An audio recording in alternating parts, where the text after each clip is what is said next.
በተመለከተ እንደፈለጋችሁ መናገር መብት አላችሁ አልኩኝ እኮ።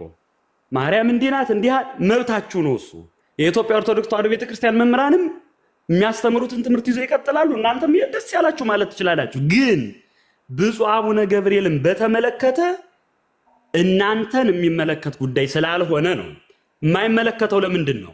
የኢትዮጵያ ኦርቶዶክስ ተዋሕዶ ቤተክርስቲያን ጳጳስ ናቸው። ይሄ ሰው ጠያቂም ምንም የኢትዮጵያ ቤተክርስቲያን ናት ነው። እኛም በእሳቸው እጅ ክህነት የተቀበሉ ልጆችም በእሳቸው ውስጥ ያሉ ልጆችም እሳቸውን የመጠየቅ መብት አላቸው።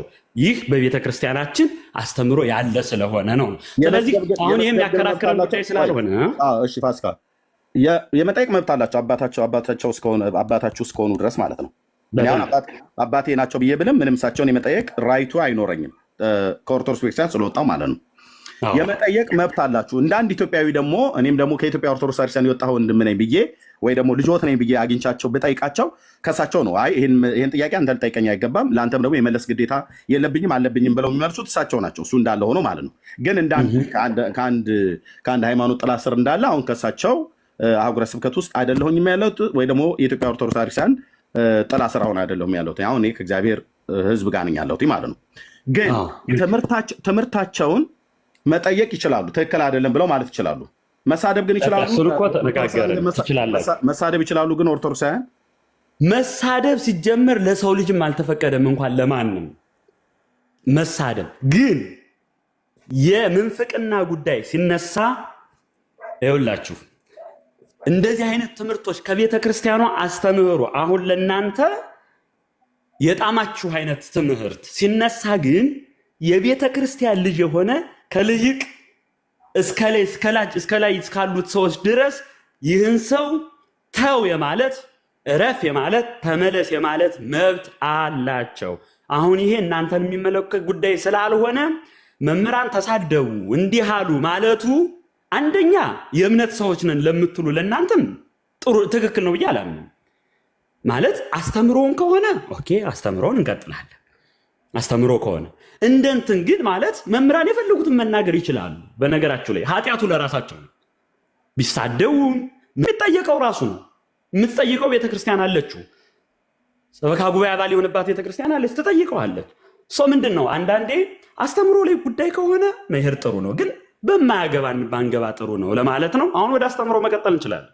እሺ ቤዛ አትባልም ብለው ያሉትን አይ ቲንክ ፋሲካ የቤተክርስቲያን አገልጋይ ነህ። ምናልባት ዝም ብዬ አንተ ብዬ እንዳልጠራ ምንም ችግር የለውም። አንተ ክርስቶስም አንተ ተብሏል። እሺ ቴንክ ወንድሜ። እሺ ብፁዕ አቡነ ገብርኤል ብፁዕነታቸው የተናገሩት ቃል ትክክል ነው ብለህ ነው የምታምነው ወይስ ትክክል አይደለም ብለህ ነው የምታምነው? ከማርያም ቤዛ የተክሉ ዓለም ጋር በተገናኘ የተናገሩት ቶታሊ ትክክል አይደለም። ከኢትዮጵያ ኦርቶዶክስ ተዋሕዶ ቤተክርስቲያን አስተምህሮ የተጋጨ ነው። አንዳንድ ስለምታውቀው ቤቱ ላይ ስለነበርክ እስኪ ዝም ብለህ አሁን ምሳሌ አንዳንድ ነገሮችን ልንገርህ። ማለት እንመጣበታለን። አሁን ቤዛ ምን የሚለው ፍቹ ምንድን ነው ምናምን ወደዛ መሄድ እንችላለን። ግን ቤዛ የሚል ቃል በቤተ ክርስቲያን አንተ ምሳሌ ትቀድስ ከነበር ስንት ቦታ ላይ ትጠቀመው ነበር ንገረኝ። ብዙ ቦታ ላይ ምሳሌ መስቀል አይልነ መስቀል ጽነነ መስቀል ቤዛ ነን እንላለን ነበር። ብዙ ቦታ ላይ ስለዚህ አሁን መስቀል ቤዛ ነን ስንል መስቀል ቤዛ ነው። አንዴ ቆይ የሀገር ውስጥ ስልክ ገባብኝ። ዲያቆን ትችላለህ? አግዝዬ ኤርጀንት ስልክ ነው። አግዝዬ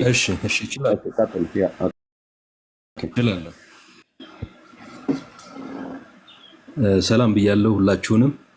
እንደምን አላችሁ? እንደምን አለህ? እግዚአብሔር ይመስገን። ይሄ ትምህርት የተሳሳተ ነው ሲሉ ምን ማለት ነው እኮ? እናንተ ትክክል ነው ስትሉ ምን ለማለት ነው? በመጀመሪያ ማርያም ቤዛዊተ ዓለም የተባለችበት መሰረቱ ምንድን ነው? እስቲ ትክክል መሆኑን ለማረጋገጥ ማለት ነው። አይ እኛማ ባለቤቶቹ ነን፣ የዚህ ትምህርት ባለቤት ስለሆንን እናንተ ትክክል አይደለም ያላችሁበት መሰረቱን እስኪ ንገረኝ። እሳቸው ማርያም የዓለም ቤዛ አትባልም አሉ። ምክንያቱም የዓለም ቤዛ ስለ ሰው ልጆች የሞተው ኢየሱስ ክርስቶስ ነው እንጂ ማርያም ቤዛዊት ዓለም አትባልም አሉ። ይህ ደግሞ መጽሐፍ ቅዱሳዊ እውነት ነው። አንዳንድ ወንድሞችም ሲናገሩ በዚህ መንገድ ከተባለ ትክክል አይደለም፣ ቤዛ ግን በሌላ መንገድ ይባላል ብለው ሌሎች ማስረጃዎችን ለማቅረብ ነው የሞከሩት። እሳቸውም የነቀፉት ማርያም ቤዛዊተ ዓለም አትባልም በሚል ነውና ቤዛዊተ ዓለም የምትባለው በምን መሰረት ነው እኮ? አሁን ቤዛዊተ ዓለም የምትባለው ከምን መሰረት ነው? አስረዳይ ከሆነ አሁን አንተ እኔ እያልኩ ያለሁት እመቤታችን ቅድስት ድንግል ማርያም ቤዛዊተ ዓለም አትባልም። ይህን ያስተማሩት ትምህርት ትክክል ነው ካልክ የማትባልበትን አስረዳኝና ነው። ቤዛዊተ ዓለም የተባለችን ነው አሁን እየጠየቅኩ ያለሁት። አሁን ስትናገር ምንድን ነው ያልከው? ኑፋቄ ነው አልክ አይደል? በደንብ ኑፋቄ ነው ካልክ ቤዛዊተ ዓለም የተባለችበትና ትክክለኛ ትምህርት መሆኑን በምንድን ነው ልታስረዳን የምትችለው? እኔ ለአንተ ማስረዳት አይጠበቅብኝም። ለምን መሰለህ? ስተት ነው ብለህ የመጣኸው አንተ ነህ። የትምህርት ስተት ነው ካልክ ስተት የሆነበትን አገር ብፁዕ አቡነ ገብርኤል ናቸው። ብፁዕ አቡነ ገብርኤል ማርያም ቤዛዊተ ዓለም አትባልም አሉ። ኑፋቄ ነው አልክ አንተ። ይሄ ኑፋቄ ነው አልክ። ኑፋቄ ነው አልክ። እሺ ኑፋቄ መሆኑን ልታስረዳን የምትችለው እንዴት ነው? እኛ ነን እኮ አሁን የምንጠይቅህ ልታስረዳን ይገባል አይደል? እዚህ ጋር እሱ ይታያል። ለክርክር አይደለም፣ አግዛቸው። ለክርክር አይደለም ግን ርዕሱን ካየው ከዚህ ጋር ማርያም የዓለም ቤዛ አትባልም ነው የሚለው እኮ። መባሏን እስቲ አስረዳኝና እንዴ እኛ እኮ ጠያቂ ነን። ልታስረዳ እኮ የገባኸው አንተ ነህ። መባሏን እስቲ አስረዳን። በየትኛው መሰረት ነው የዓለም ቤዛ የሆነችው? እሳቸው አትባልም አሉ፣ አንተ ደግሞ ኑፋቄ ነው አልክ። ኑፋቄ ነው ካልክ በየትኛው መንገድ እንደምትባል እስቲ አስረዳን። ቀሲስ አንዴ ይፍቱኝ ባርኩኝ አንዴ በዚሁ አጋጣሚ አግዛቸው። ስለመቤታችን ምናልባት አሁን አንተ ከምታነሰው 10 እጥፍ የበለጠ እንትን እሰጥሃለሁ። እኛ ስለመቤታችን ይኸውልህ ምን በርዕሱ ላይ እናውራ። አሁን እኮ በርዕሱ ላይ ነው ማውራት ያለው እኮ በርዕሱ ላይ ነው ብለሃል። በርዕሱ ላይ ነው ኑፋቄ ነው ካልክ እኮ ኑፋቄ ነው ካልክ ኑፋቄ መሆኑን አስረዳን እስቲ። ጠብቀኛ እንዴ እኛ ስለመቤታችን ቤዛዊተ ኩሉ ዓለምነት ምን ብለን እንደምናስተምር ልንገርህ። መጀመሪያ ሰላም ለፍልሰተ ስጋኪ ቅድም ከጠቀሰው ኤርሚያስ ከጠቀሰው አንድ ከፍ ብሎ ያንብበው። መካነ ፍስሐ ባይባለ ግዝ ይገባሃል። ይቅርታ በመጀመሪያ ደረጃ የኢትዮጵያ ኦርቶዶክስ ተዋሕዶ ቤተክርስቲያን ይህንን ትምህርት የመሰረተችው በምን ላይ ነው እኮ? ተረጋጋ አለቃ። ሰላም ለፍልሰተ ቆይ እንዴ አይደለማ። ሰላም ለፍልሰተ ስጋኪ ምናምን በኋላ ማስረጃ ሆኖ ሊቀርብ የሚችል ጽሁፍ ነው። ቆይ ጽሁፍ ነው። ግን ይህ ትምህርት ኑፋቄ ነው ሲባል ይህ ትምህርት የተመሰረተው በምን ላይ ነው? ማርያም ቤዛዊተ ዓለም የተባለችው ይኸውልህ፣ ለመወያየት ሀሳብ ካለህ እንደ ኤርሚያሱን የመወያየት ሀሳብ ካለህ በዚህ በስሜታዊነት አይደለም ውይይት። በስሜት እኮ አይደለም። ለጠየቀኝ ጥያቄ እየመለስኩልህ ነው። አይደለም እየመለስክ አይደለም። ምክንያቱም እኔ አሁን እየጠየቅኩ ያለሁት ወልድኪ የሚባለውን አንስቶታል እሱ አይደል? እሱ ማስረጃ ነው። እሱ የሆነ ነገር ለማስረዳት የሚጠቀስ ከቤተክርስቲያኒቱ መጽሐፍ የተጠቀሰ ጥቅስ ነው። ግን አሁን ይሄ ነገር ኑፋቄ ነው ሲባል አንድ የሆነ ትምህርት አለ ማለት ነው። የኢትዮጵያ ኦርቶዶክስ ተዋሕዶ ቤተክርስቲያን ኢየሱስ ክርስቶስ የዓለም መድኃኒት የዓለም ቤዛ እሱ እንደሆነ ታስተምራለች። ይሄ እንኳን ለእናንተ ለማንም ግልጽ ነው። እመቤታችን ቅድስት ድንግል ማርያም ግን ቤዛዊተ ኩሉ ዓለም እንላታለን። የመጀመሪያው አንድ ጥያቄ ልጠይቅህ። በምን ላይ ነው የተመሰረተው ነው? እንደምትባልማ እኮ ሰማን። ግን ቤዛዊተ ዓለም ተረጋጋና አድምጠኝ አለቃ። ቤዛዊተ ዓለም የተባለችበት ምክንያት ወይም ታሪክ ምንድነው ነው ጥያቄ እኮ። ተረጋጋና አድምጠኝ። የመነጋገር ሀሳብ ካለህ የመስማት ሀሳብ ካለህ አንድ ጊዜ እስክጨርስ ስማኝ። ሀሳብ ካለ ቤዛዊተ ኩሉ ዓለም ማለት የዓለም ቤዛ እመቤታ። እስቲ አንድ ጥያቄ፣ ክርስቶስ ለማለት ኢየሱስ ለማለት አዳነኝ ለማለት መጀመሪያ ማንን ነው የምታነሳው? መጀመሪያ ይሄን መልስል። እመቤታችን ቅድስት ድንግል ማርያም አይደል? በዚህ እንስማማ። መጀመሪያ ከማን ሰው ሆነ ለማለት ጥያቄው እኮ እሱ አይደለም። አሁን ጥያቄው ማርያም ቆይ ማርያም ቤዛዊት ዓለም የተባለችው በምን ምክንያት ነው ጥያቄ። ኤርሚያስ ካለ ኤርሚ አንተ ጋር ብናወራ የሚሻል ይመስለኛል። አለቃ ምን ነው ሐሳቡ? እኔ ልግባ። ጥያቄው ግልጽ ነው። ጥያቄው እኔ እየጠየቅኩ ያለሁት ማርያም ቤዛዊት ዓለም አትባልም ሲሉ የሚነጋገር ሰው በመስማት ነው። አንተ ጠየቀኝ አይደል? ስመልስልህ መስማት አለብህ። እየመለስክ አይደለም እኮ ከዋናው መምህር ፋሲካውም ዲያቆን አግዝዬም አንዴ። ኦኬ እኔ አንድ የሀገር ውስጥ ስልክ ይዤ ነው ሆልድ አድርጌው ነው የማወራችሁ። ስጨርስ እመጣለሁኝ። ግን ዲያቆን አግዜ ሆቶን አይደለም የሚያወራ መምህር ፋሲካው ሆቶን አይደለም የሚያወራ። የጠየቀ ጥያቄ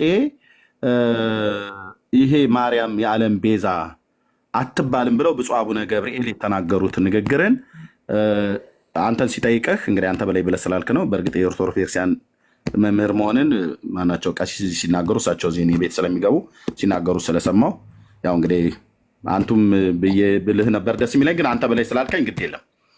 ኦኬ የተባለበት ምክንያት ማለት ይሄ ድብን ያለ የስህተት ምክንያት ነው። የስህተት ትምህርት ነው። ትክክል አይደሉም። ብፁዕነታቸው የተናገሩት ትክክል አይደሉም ነው ያልከው መምህር። ስለዚህ ያንን ያልክበትን ሪዙኑን ነው ዲያቆን አግዝ ስጠኝ ብሎ ያለ። እኔ እኮ ልናገር ስጀምር ኤርሚ ልናገር ስጀምር ይቆማል፣ መሀል ያስቆመኛል። እና አንድ ጊዜ ይስማኝ። እኔ አሁን ከስሩ እየመጣሁለት ነው። በቃ ተደማመጡ። ስልኬን ጨርሼ እመጣለሁ። አግዜ ይቀጥሉ። ምንም ችግር። ስለዚህ አሁን ሰማይ ዝም ብለህ እኔ ብዙ ማረዝም ሰው አይደለሁም፣ አንድ ጊዜ እኔ አሁን ያልኩት አንተ የጠየቀኝ ጥያቄ እመቤታችን ቤዛ አትባልም ብለው አስተምረዋል። አንተ ደግሞ እመቤታችን ቤዛዊተ ኩሉ ዓለም ትባላለች አስረዳኝ ነው ያልከኝ። አይደለም ያልኩት ማርያም ቤዛዊተ ዓለም የተባለችበት ምክንያት የቤተክርስቲያኒቱ አስተምህሮ የተመሰረተበት ምንድነው ነው ጥያቄ። ያንን ነው ማስረዳት ያለብህ እንጂ ክርስቶስ ከማርያም ነው እንደዚህ ሌላ ነገር ውስጥ መግባት አያስፈልግም። እኔ አሁን በቀጥታ የጠየቅኩት ማርያም ቤዛዊተ ዓለም የተባለችበት ትምህርት ምንድነው ነው። ትምህርቱን ነው እንድታስረዳኝ ይፈልጋል እኮ። ለምን አትሰማም? አንዴ ስማ። በመጀመሪያ መስማት ጥሩ ነው። ማለት ብዙ ሰዓት አላወራም። እመቤታችን ቅድስት ድንግል ማርያም ቤዛዊተ ኩሉ ዓለም ናት። ቤዛዊተ ኩሉ ዓለም ብቻ አይደለችም። ብዙ ከዛም በላይ የምናወድስበት የምናመሰግንበት ብዙ አለን። እመቤታችን ቅድስት ድንግል ማርያምን ግን ትልቁ የአቡነ ገብርኤል ስህተት እመቤታችን ቅድስት ድንግል ማርያምን ቤዛዊተ ኩሉ ዓለም ሲባል ኢየሱስ ክርስቶስ መድኃኔ ዓለም ስንለው የዓለም መድኃኒት የዓለም ቤዛ ስንለው ሁለቱም ወርዶች አሉ የምንጠቀምበት። በደንብ ማወቅ ያለህበት ሁለት ወርዶች ኢየሱስ ክርስቶስን የዓለም ቤዛ ብለን እናስተምራለን። ታውቃለህ? ይሄንን ታውቃለህ? ዓለምን ያዳነ ስሙን ራሱ ስንጠራው መድኃኔ ዓለም የዓለም መድኃኒት ኢየሱስ ብሂል መድኃኒት ማለት ነው ትርጉሙ ምስጢሩ። ኦኬ።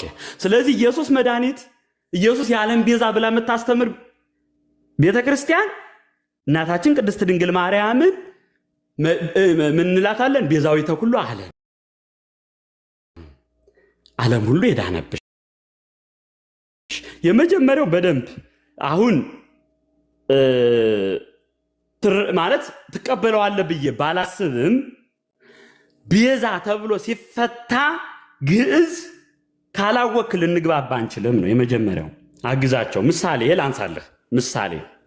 ምሳሌ አሁን መሐረ ብለን ስናስተምር እንድትይዝልኝ የምፈልገው መሐረ ብለህ ስትጽፍ በግዕዝ የሚኖር ጥያቄ አሁን አንድ ነው ልትለኛችሁ። ይቅርታ አግዛቸው። አሁን ቅዱስ እግዚአብሔር ስንል ቅዱስ ሚካኤል ስንል ቅዱስ የሚለው ቃል ለእግዚአብሔርና ለሚካኤል አንድ ነው። እሱ ላይ ጥያቄ የለንም እኮ አሁን እሱ ላይ ጥያቄ የለንም። ጥያቄው ቤዛዊተ ኩሉ ዓለም ስንል ቤዛ የሚለው ቃል ለእግዚአብሔርና ለእመቤታችን የሚተረጎምበት መንገድ ይለያል። በደንብ መያዝ ያለበት ነው። ይሄ አሁን እኮ ወንድሜ ይህ የግለሰቦች ማብራሪያ ነው። ቤተክርስቲያኒቱ ግን እንደ ቤተክርስቲያን አይደለም። ቤተክርስቲያኒቱ እንደ ቤተክርስቲያን ለምሳሌ በነገረ ማርያም ትምህርቷ ውስጥ ማርያምን ቤዛዊተ ዓለም ያለችበትን ታሪክ አስቀምጣለች። እዚያ ላይ ተመስርቶ ነው ማርያም ቤዛዊት ዓለም ተብላለች ተብሎ የሚታመነው ብፁዕነታቸውም ነይኔምዬ ማርያም ቤዛነሽ አሉ ለዓለም የሚለው ልክ አይደለም ያሉት በዛ መልክ ስለተገለጠ ነው። አሁን እኔ እሱ ላይ በተለይ ልክ ነው ወይ የሚለውን እንድታብራራልኝ ነበር ሐሳቡን በመጀመሪያ። አንተ ግን እየሄድክ ያለው ወዴት ነው? አክብሬ ነው እያወራሁህ ያለሁት። አክብሬ ነው በደንብ እያወራሁህ ያለሁት። በደንብ እየሰማሁህ ነው። ሲሰማ ግን ለጠየቁ አሁን ምሳሌ አንተ እኮ ጠየቀኝ አይደል? እመቤታችን የዓለም ቤዛ ለመባሏ ማስረጃ አምጣ አልከኝ አይደል? እኔ ደግሞ ምን አልኩህ? የዓለም ቤዛ ሰማኛ እንጂ እኔ አሁን የግል ማብራሪያን አይደለም የጠየቅኩት አሁን አንተ የምትለው ነው። ነገራችን ላይ እየተናገርኩ ያለሁት የግል ማብራሪያ አይደለም። በቤተ ክርስቲያን የግል የሚባል ትምህርት የለንም። የቤተ ክርስቲያን ቃል ነው እየተናገርኩ ያለሁት። እሺ የቱ ጋር የተጻፈው? አሁን አንተ የምትለውን እስቲ ቤተ ክርስቲያኒቱ እንደ ቤተ ክርስቲያን በቅዱስ ሲኖዶስ ደረጃ ሊሆን ይችላል ወይም ቅቡልነት ባላቸው ትውፊታውያን መጽሐፍት ውስጥ ሊሆን ይችላል። የቱ ጋር የተጻፈው? ይሄ እናንተ የምትሰጡት ማብራሪያ ነው። ተቀበላለህ? ንገረኝ። መጽሐፈ ሰዓታት ትቀበላለህ? ምሳሌ አንተ መጽሐፈ ሰዓታት የኢትዮጵያ ኦርቶዶክስ ተዋሕዶ ቤተክርስቲያን ነው። ከዛ ውስጥ ልጠቅስልኝ ትችላለህ እኮ። ይሄን ትቀበላለህ? አሁን አንተ ትቀበላለህ አትቀበልም እኮ አይባልም። አንድ ነገር እኔ ሰዓታት ውስጥ ብጠቅስ እኛ የምንመራበት መጽሐፍ አዋልድ መጽሐፍ ስለሆነ ወደዛ እንሂድ ነው። እኔ አሁን እያልኩ ያለሁት ቤተክርስቲያኒቱ በተለይ ትምህርቱን የመሰረተችው ነገረ ማርያም ላይ ነው። በነገረ ማርያም ውስጥ ማርያም ሙቺ ስትባል አግዛቸው በጣም ይቅርታ፣ አንዴ ቀሲስዬ፣ አንዴ ይፍቱኝ ባርኩኝ፣ ቀጥል፣ አግዛቸው። ከሞቷ ጋር ተያይዞ ሙቺ ስትባል ያንተ እናት ሆኜ እንዴት ልሙት? አሁን ወደሱ ትምህርት አለች። እሱ ሰፊ ስለሆነ የተነሳንበትን ብቻ እንነጋገር። ኖ የተመሰረተው እዚያ ላይ ነዋ። አሁን እኮ ይኸውላችሁ እናንተ የተመሰረተበትን መሰረት ወደ ጎን ብላችሁ የራሳችሁን ማብራሪያ ነው እየሰጣችሁ ያላችሁት። ይህን ደግሞ ወጣቶቹም እያደረጉት ነው። ወጣቶቹም የቃላት ጨዋታ እየተጫወቱ ነው። ሲጀመር አንዴ በእግዚአብሔር ሲጀመር ነው። አንዴ ወንድም ዓለም ሲጀመር እኔና እናንተ ምሳሌ አንተ መጽሐፈ ሰዓታትን እስካልተቀበልክ ወይም ደግሞ እኛ መጽሐፈ ሰዓታትን ዕለት ዕለት የምንደግመው የምንማረው ቁጭ ብለን የመጽሐፍ ቅዱስ ስር የመጽሐፍ ቅዱስ አዋልድ መጽሐፍ ብለን የምንቀበለው መጽሐፍ እስከሆነ ድረስ አይህ መጽሐፈ ሰዓታት ላይ የተጠቀሰውን ብጠቅስልህ ስለማትቀበለው አሁን አንተን እኮ አንድ ቃል ብጠይቅ የምቀበለው እኮ በመጽሐፍ የዓለም ቤዛ አትባልም የሚል ጥቀስልኝ ብልህ እኮ መጽሐፍ ቅዱስ ላይ አትጠቅስልኝም። በነገርህ ላይ እሱ የለማ የሌለው መጥቀስ አልችልም እኮ ስለሌለ ነው። ምንድነው? ቆይ ትቀበለዋለህ አትቀበለውም አይባልም። አንድን መጽሐፍ ለመጥቀስ የግድ ያንን መጽሐፍ መቀበል የለብኝም። መጽሐፍ ውስጥ ከኔ ጋር ለማውራት እሱ የእናንተ ሐሳብ ነው። ግን በቃ ማቆም ይችላል። ሙያዊ በሆነ መንገድ ካየነው የትምህርታችን መሰረት መጽሐፍ ቅዱስ ነው። በመጽሐፍ ቅዱስ ላይ ተመስርቶ ያለ ትምህርት ከሆነ እቀበለዋለሁ። ከመጽሐፍ ቅዱስ ትምህርት ጋር የሚጋጭ ሐሳብ ካለው ግን ያንን ሐሳብ አልቀበልም። የሐዋርያት ሥራ ምዕራፍ 7 ቁጥር 35 ልጨርስ። እኔ ወደዛ አልሄድም። አሁን እያወራን ያለነው ስለ ማርያም ስለሆነ እኮ ትሄዳለህ። በደንብ ነው ወደ ምናምን አንሄድም። ቆይ ማውራት ያለብን ቤተክርስቲያኒቱ ስለ ማርያም ቤዛዊት ዓለምነት የጻፈችውን መሰረት አድርገን ነው። ስለዚህ ለመጥቀስ የግድ መቀበል አለብህ አልባለም እኮ። እኔ ደግሞ አልቀበልም ማለትም አልችልም። እየተደማመጥን እኔ እኮ ሚውት አድርጌም እያዳመኩ ነበር። እየተደማመጥን ብናወራ ጥሩ ነው። እኔ አሁን እያልኩ ያለሁት ማርያም ቤዛዊት ዓለም የተባለችበት መሰረት ምንድነው ነው ያልኩት። ያንን በቀጥታ ከማስረዳት ይልቅ ወዴት ነው ሄድከው?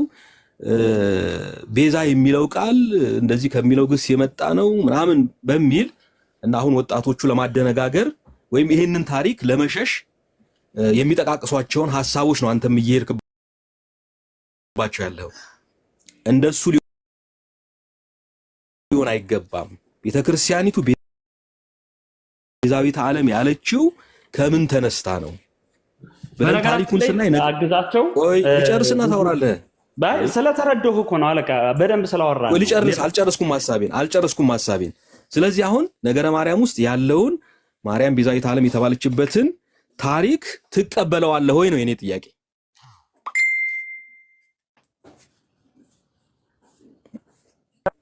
እመቤታችን ቤዛዊተ ኩሉ ዓለም ብቻ አይደለም፣ ከዛም በላይ ነው የምናመሰግናት፣ ከዛም በላይ ነው የምናወድስ። አለቃ ፖይንቴ ጠቅለል ላድርግ ብዙ እንዳንደካከም። የእመቤታችን ቤዛዊተ ኩሉ ዓለምነት ምሳሌ አልኩ። አሁን አንድ መጽሐፍ ቅዱስ ጥቅስ ሰጥቼ እስኪ ምሳሌ የህዝብ ቤዛ እሱ አይደለም ጥያቄ። እኔ እኮ አሁን ታሪኩን ያነሳሁት ከይቅርታ ጋራ እኔ አሁን ታሪኩ ላይ ለምን አታወራም? ነገረ ማርያምን የምታምንበት ከሆነ የቤተክርስቲያኒቱ መጽሐፍ ነው፣ እዛ ላይ ያለውን ታሪክ ትቀበለዋለህ ወይ ነው። ምክንያቱም መሰረቱ እሱ ስለሆነ አንቀበለውም የምልህ መስሎህ ነው። በደንብ ነው የምንቀበለው። ስለዚህ ማርያም ቤዛዊተ ዓለም የተባለችው ለ99999 ነፍሳት በመሞት ነው አይደለም? እንደዛ ነው የሚለው። ተረጋጋ። ይህ አሁን ያንተን አካሄድ ስለማውቀው ነው። ሰማኝ። በመሰረቱ ነገረ ማርያም መጽሐፍ ታሪካዊ ዳራው እኮ ያ ነው። ታሪካዊ ዳራው ያ ነው። ብፁዕነታቸውም አይደለም ያሉት ከዛ ተነስተው ነው ያለው። ቤዛ ስለማትባል አግዛቸው አንዴ። ነገረ ማርያምን በነገራችን ላይ ስለማትቀበለው እንትን አድርገህ ራሱ ማቅረብ አትችልም። በነገርህ ላይ ማጣቀሽ አድርገህ ራሱ ማቅረብ ነገረ ማርያምን አንተ አትችልም። መልክ የለህም። እሱ ነው የምትፈቅድልኝም የምትከለክለኝም አንተ አይደለም። ነገርኩህ ቅድም አንድ ነገር የመጥቀስ መብት አለኝ። የምጠቅሰው አንተ ስለፈቀድክልኝ ስለከለከልከኝም ሳይሆን ላነሳሁት ሐሳብ ደጋፊ ሆኖ ስላገኘሁት ነው። አግዛቸው። እንደዛ ከሆነ አንድ ጥቅስ የሚጠቀሰው ይቅርታ ከሆነ አንድ ጥቅስ እናንተ አሁን የማታምኑበትን አትጥቀሱ እያላችሁ በቃ የሆነ ትቀነብባላችሁ። እንደሱ አይደለም። አንድን መጽሐፍ ለመጥቀስ ይቅርታ ቆይ አንድን መጽሐፍ ለመጥቀስ ታምንበታለህ ወይ ትቀበለዋለህ ወይ አይባልም። እዚያ መጽሐፍ ውስጥ እኔ ላነሳሁት ሐሳብ የሚደግፍ ሐሳብ ማግኘቴ ነው ዋናው እንጂ በመጽሐፉ በሙሉ ማመን አይጠበቅብኝም።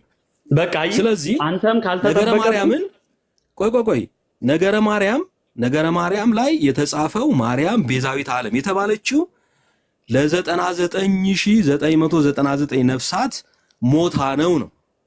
ይህ ታሪክ መጽሐፍ ቅዱሳዊ ነው።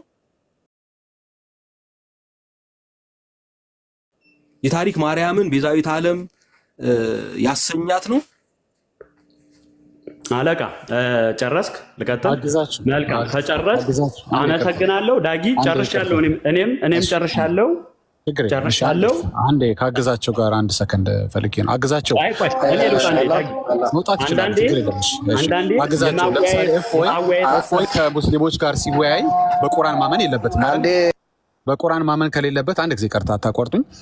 አንድ ሰው ባመነው መጽሐፍ አይደለም እኮ የሚወያየው። በማያምነው መጽሐፍ በመጽሐፉ ከሚያምንበት ሰው ጋር መወያየት ይችላል።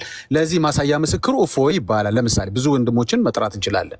በማያምንበት ሐዲስና ቁርአን ሲያወራ አንተ እኮ መጽሐፍ አታምንበትም፣ አትቀበለውም፣ ስለዚህ ይህን መጽሐፍ መክፈት አትችልም፣ ማንሳት አትችልም የሚል ክርክር ማንሳት አይቻልም። እኔ ነኝ የማልቀበለው፣ አንተ ግን ትቀበለዋለህ። አንተ የምትቀበለው መጽሐፍ ደግሞ ስህተት አለበት፣ ነውር አለበት፣ ግድፈት አለበት ስትባል እሺ ብሎ ነው እንጂ የሚሄደው የማያዋጣ የክርክር አቅጣጫን መከተል አይገባም። ይሄ መጽሐፍ አንተ አትቀበለውም የኔ መጽሐፍ ነው ብሎ ነገር የለም። እናንተም በማትቀበሉት መጽሐፍ ትወያዩ የለ ወይ እኮ። ለምን እኔ ዳጊ እኔንም እኮ ምሳሌ እኔ የጠቀስኩትን መጽሐፍ እሱ ነገረ ማርያም ሲጠቅስ ከሰማሁት እኔ የምጠቅሰውን መጽሐፍ ደግሞ መስማት አለበት። ስህተት ነኝ? ይሄንን ንገረኝ። መጥቀስ ይችላሉ። እርሶ ጥያቄውን ግን አይመልሱም። እርሶ ጥያቄውን ጃምፕ የሚያደርጉት በሌላ ጥያቄ መልሱለትና ምንም ችግር የለም። አባቴ የጠየቁትን ጥያቄ መልሱለትና ጌታ ይስሙኛል። እኔን አንድ ጊዜ አላወራም ብዙ 10 ሰከንድ እሱ የጠየቀኝ ምሳሌ ነገረ ማርያም ላይ እንዲህ ተብሎ ተጠቅሷል ካለኝ እኔ መልሱን ሰዓታት ላይ ብመልስለት ለምንድን ነው የማይቀበለው ነው? እሱን ነገረኝ። አልቀበልም አላሉትም እኮ የኔ አባት። አንድ ያልገባሁት ነገር አለ። በመጀመሪያ ነገር ከለከሉት።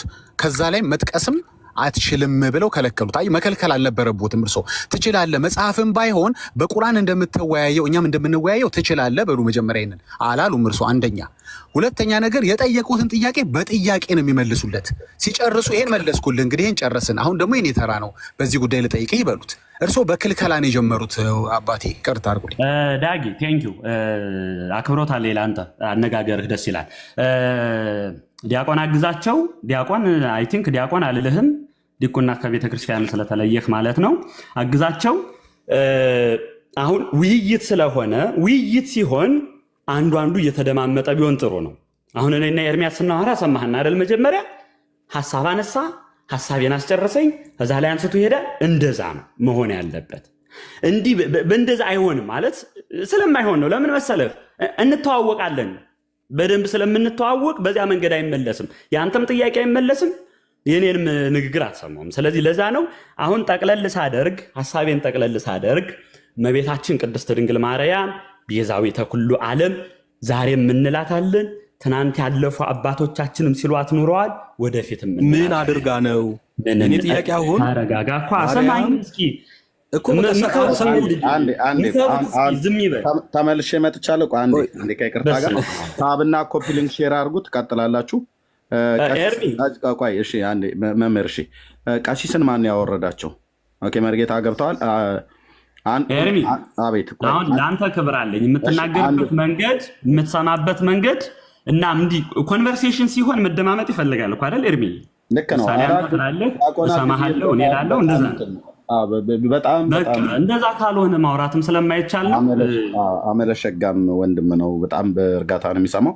እሺ ሁለት ሰዎች እስኪ ውረዱልኝ። መምህራን ታች ስላሉ መምህር ፋሲካው ብቻ ከሚሆኑ ቀሲስንም ጭምር ላስገባቸው። ሁለት ሰዎች ውረዱልኝ። እኔና አንዴ እናውራና ኤርሚዬ እኔ እለቃለሁ ቦታ።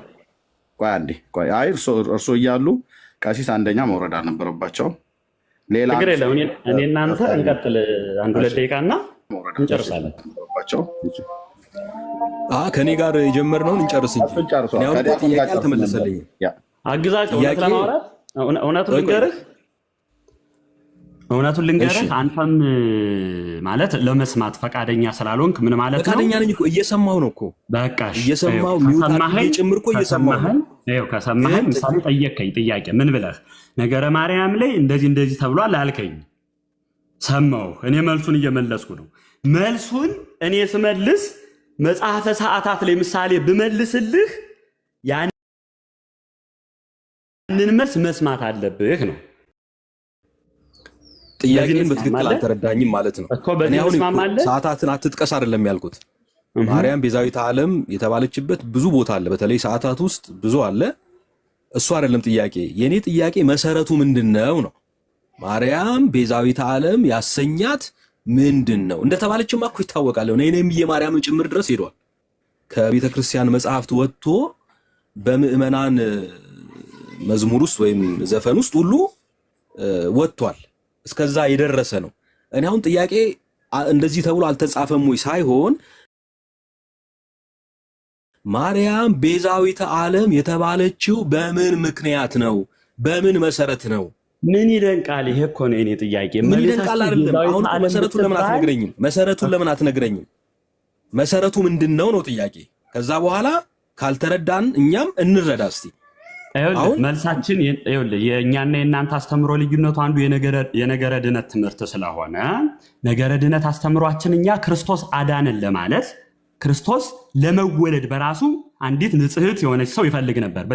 በዚህም ታውቃለህ መቼም ንጽሕት የሆነች ቅድስት የሆነች የሚወለድባት። ለምን? ንጹሐ ባህሪ ነው፣ የእግዚአብሔር ልጅ ነው። እሱ የሚወለድበት ንጹሕ የሆነ ነገር ይፈልግ ነበር። ንጹሕ ሆና የተገኘች ብቸኛ ሰው እመቤታችን ናት። ይሄ ትምህርታችን ነው። ይህን ትምህርት ታውቀዋለህ ብዬ አስባለሁ። እመቤታችን ቅድስት ድንግል ማርያም ባትወለድ፣ እመቤታችን ቅድስት ድንግል ማርያም ባትኖር ክርስቶስ አዳነን ብለን አናወራ። ገብቶሃል? የተወለደው ከሷ ስለሆነ። ስለዚህ እመቤታችን ቅድስት ድንግል ማርያም ክርስቶስን ለመውለድ የተገባችና በመገኘቷ የአምላክ እናት ለመሆን ተገብታ በመገኘቷ ሁለቱም ማታያይዙ ዝም ብላችሁ በገመድና ማታስሩት አንድ ያን ሚል እሱን ለሱ ለጌታችን ለመድኃኒታችን ይህን ተሰቅሎ ከድንግል ተወልዶ ተሰቅሎ ለሚያድነን ጌታ ለሚያድነን አምላክ እናት ሆና በመገኘቷ ቤዛ እንላታለን። የቱ ጋር ነው የተጻፈው? እኔ አሁን እሺ ሰማው። አሁን ምንድነው ነገረ ማርያም ውስጥ ያለውን ታሪክ ለምን ትሸሸዋለህ? ለምን አታስቀምጠኝ ማለት ነው? በቃ እኮ ይሄ እኮ አንተ እኮ ስለ 99 ሺህ ነው፣ እኔ ስለ ዓለም እያወራሁ ነው። አንተ 99 ሺህ ነፍሳት እያልከኝ ነው። እኔ ለዓለም ቤዛ እንደምትባል እየነገርኩ እኮ ነው። ስማ እንጂ አይ እመቤታችን እናቱና በመገኘቷ ለዓለሙ ቤዛ ናት ነው። ይሄን መያዝ አለብን። ስለዚህ እሱ ነው ቤዛ ያሰኛት፣ እሱ ነው እያልከኝ ያለው። አንዱ እሱ ነው። ምን ጥያቄ አለው እንዴ? እመቤታችን ባትኖር ክርስቶስ ይወለዳል? ንገረኝ። እሱ አይደለም እኮ ንገረኝ። ይሄን እግዚአብሔር አንድያ ልጁን ሰጠ ከማርያም ተወለደ።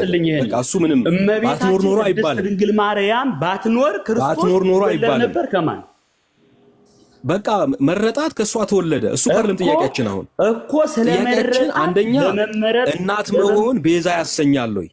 እናት መሆን ቤዛ እንደሚያሰኝ የቱ ጋር ነው የተጻፈው? እንኳን እናት መሆን ነው። እንኳን እናት መሆን መሪ እንኳን እናት መሆን አይደለም መልሱ። አንዴ ስማኛ። ቆይ አሁን ወደ መጽሐፍ ቅዱስ ትሄዳላችሁ። ሙሴ ቤዛ ተባለ። ሙሴ ቤዛ የተባለበት ምክንያት ተጽፏል። ማርያም ግን ቤዛ የተባለችበት ምክንያት አሁን እርሱ በምትናገሩ ነገር ውስጥ የለም። ይኸውልህ እንድታምን አይደለም ይሄን እየነገርኩህ ያለሁት፣ ወይም ታምናለህ ብዬ አይደለም እየነገርኩህ ያለሁት። ታምናለህ ብዬ አይደለም እየተናገርክ ያለው እኮ ምንም መሰረት የሌለው ነገር ነው። ምክንያቱም ቤዛዊት ዓለም አላሰኛትም።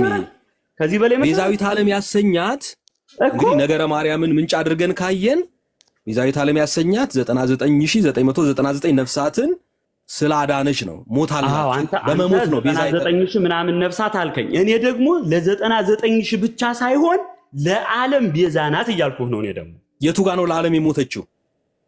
ተረጋጋ እንጂ አለቃ፣ ስማኝ መጀመሪያ እኔን ስማ።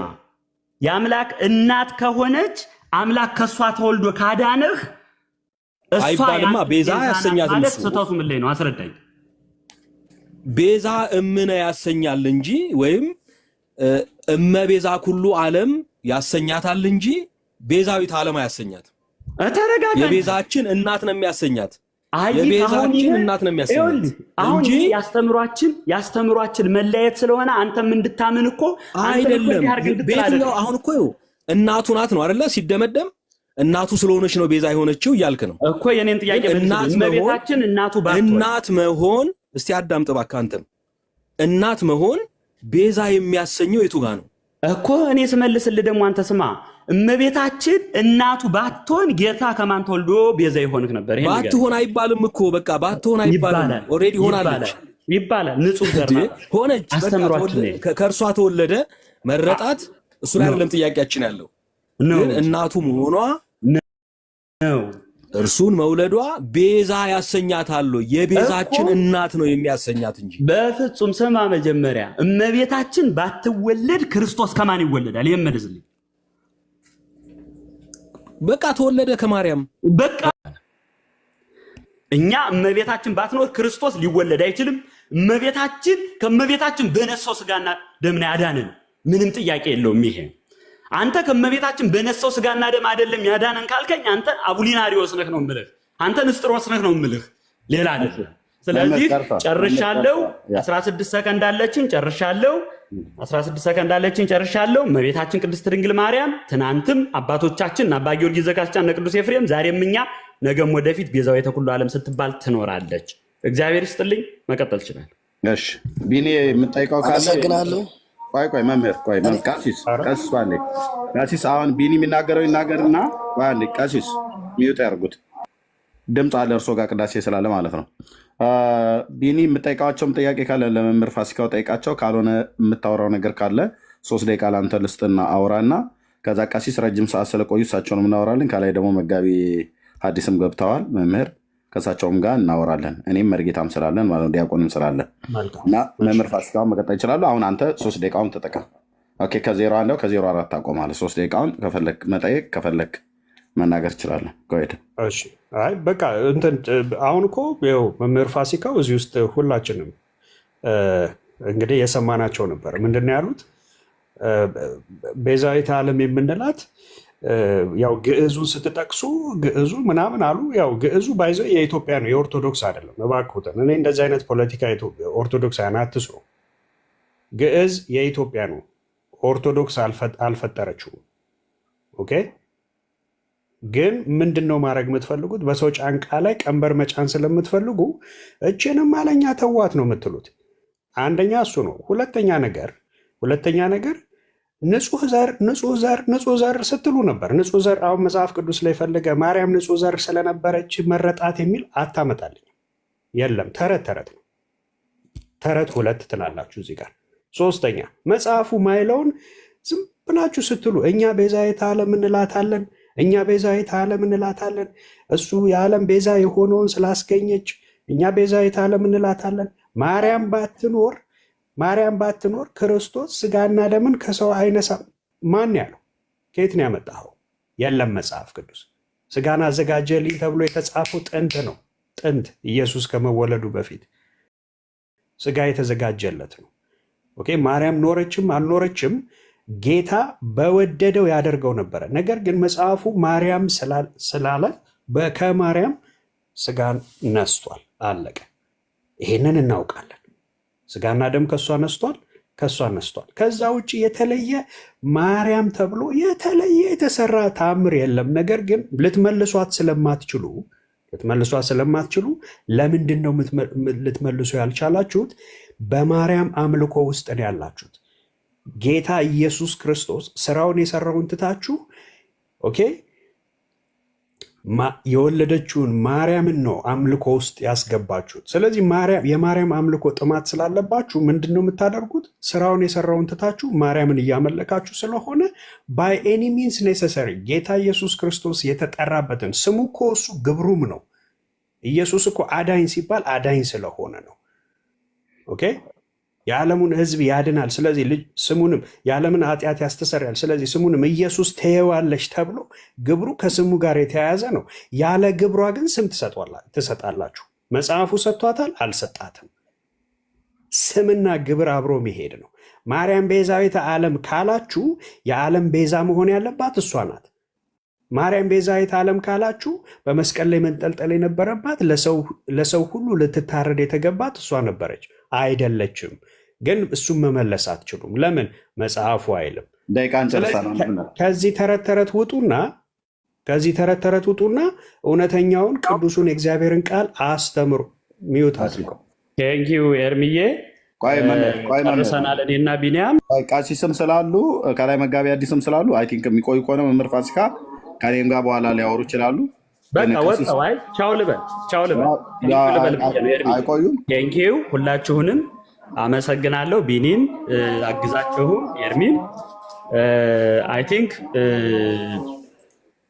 የዛሬው መዝጊያ ነጥባችን ቢቆዩ ግን ጥሩ ነበር። መምህር ፋሲካ ከኔ ጋር ያወሩ ነበር። አሁን ቀሲስ ደጋግመው ማይኩን ስላነሱት ከመርጌታ ጋር እድል ሰጥቻቸው መጋቢ አዲስም ደግሞ ከዲያቆን ጋር አውርተው ከዛ እኔና እርሶ በኋላ ላይ እናወራ ነበር። ምናልባት ያልተደማመጡበት ኤርሚዬ ምን አለ መሰለህ፣ ችግር የለውም። አይ በደንብ እናወራለን። አንተን ጋርም ቢሆን ምን መሰለህ እንዳልኩት ከዚህ በኋላ ማውራት እንትን ስለሚሆን ቴንኪው በጣም ወንድሞቼ አመሰግናችኋለሁ።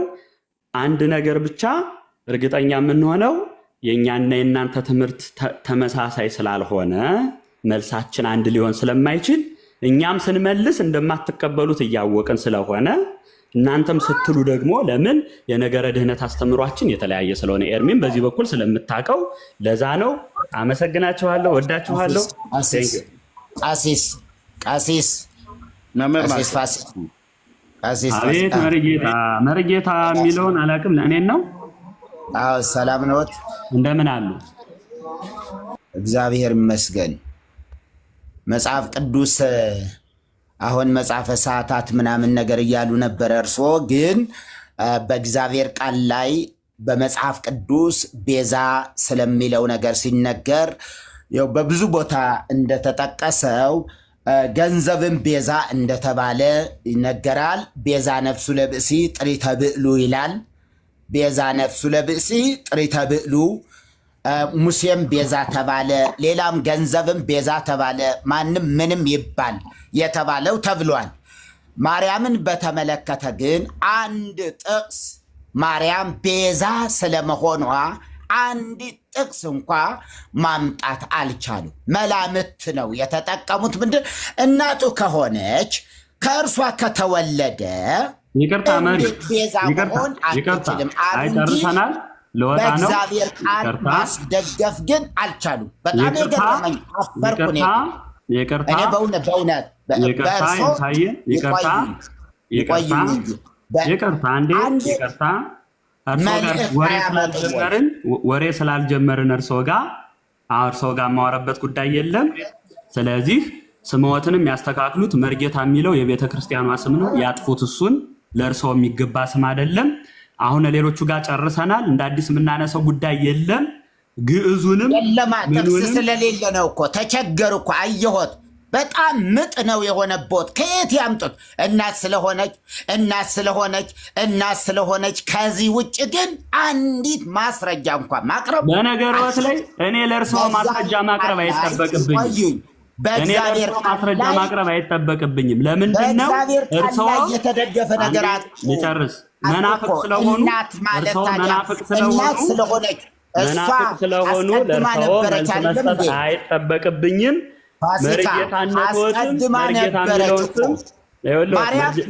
መርጌታ የሚለውን ስም ይቀይሩ። አንዴ ለራሷ መድኃኒት የሚያስፈልጋት እንደሆነ እኮ ልሰማችሁ አልችልም። መሳተፍ ወሬ አልጀመርኩም። መሪ ቆይ አንዴ ይቅርታ። በጣም ሰጣ ገባ ላይ ገባችሁ። ወሬ አልጀመርኩም። በጣም ሰጣ ገባ ላይ ይሄ የልጆች ስድድብ ሆነ እኮ የልጆች ስድድብ ሆነ። እንደዛ ስለሆነ ነው። እሳቸውም ይተው ኤርሚዬ፣ እኔ ቻው ብዬ አክብሬ ታንኪው ብያችኋለሁ ሁላችሁንም። እሳቸውን ሲጀመርም ወሬ አልጀመርንም፣ ንግግርም አልጀመርንም። ስለዚህ ሌላ ጸያፍ የሆነ ነገር አይናገሩ። አንድ መረጃ አልጠቀሱም እኮ ነው ያሉት መምህር መርጌታ ያሉት። አንድም የመጽሐፍ ቅዱስ መረጃ ሊጠቅሱ አልቻሉም ነው ያሉት እንጂ ምንም ጸያፍ ነገር አልተናገሩም። መርጌትነቱን ደግሞ ያው ያውቃሉ። ቤተክርስቲያን ዝም ብሎ እንደ ካህናት እንደ ዲያቆናትና እንደ ካህናት እንኳን የሚሰጥ አይነት አይደለም። ተምረው የሚያስመሰክሩት ነው። ያው የጉባኤ ቤት መምህር ናቸው። ኤርሚዬ የጉባኤ መምህር ሊሆኑ ይችላሉ፣ ምንም ሊሆኑ ይችላሉ። ጉባኤነታቸው ይመልሱ ተብሎ የሚባለው እንደኔና እንደርሶ እውነት ድቁናት ወይ ክህነትን ተቀብለው ቢሆን ነው። መርጌትነት የሚመለስ አይደለም። ማንም ሰጪ ማንም ነሺ ስለ አይደለም ማለት ነው። እና ኤርሚዬ አሁን እኔ ምንም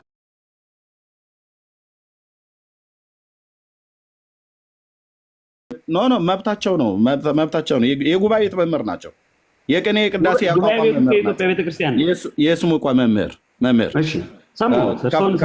ከፈለጉ በእውቀት የሚሞግቷቸው ከሆነ በቅኔ ከፈለጉ በምንም እኮ ያውሯቸው ታዲያ እንጂ ችግር የለውም። እሱ አይደለም ጥያቄ። በነገር ላይ እሳቸው ጉባኤ መምህር እንደሆኑት እንዳልካቸው እሳቸው ገብተው የገቡበት ጉባኤ ቤት ገብተን ሳንወጣ አንቀርም ለማለት ነው። እኔ መርጌታ የሚለው ስሙ በራሱ የቤተ ክርስቲያን ስለሆነ አልተባሉ። መምህር ፋሲካ አሁን እኮ መርጌታ ብለው ይጥሩኛ አላሉም እሳቸውም። አይ እዚህ ጋር ስላለ ነው። ከፈለጎት አቶ ብለው መጥራት ይችላሉ። ግን እሳቸው ያሉት ምንድነው? መርጌታ ያሉት ለተጠየቁት ጥያቄ እስካሁን ድረስ ቀደምም ከዲያቆን አገዝ ጋር ሲነጋገሩ ስለነበረ እኔም እያዳመጥኩ ነበር። ይሄ ቤዛይተ ኩሉ ዓለም ብሎ የሚለው አስተምሮት መነሻ ያደረገው ኃይለ ጥቅስ የትኛው ነው?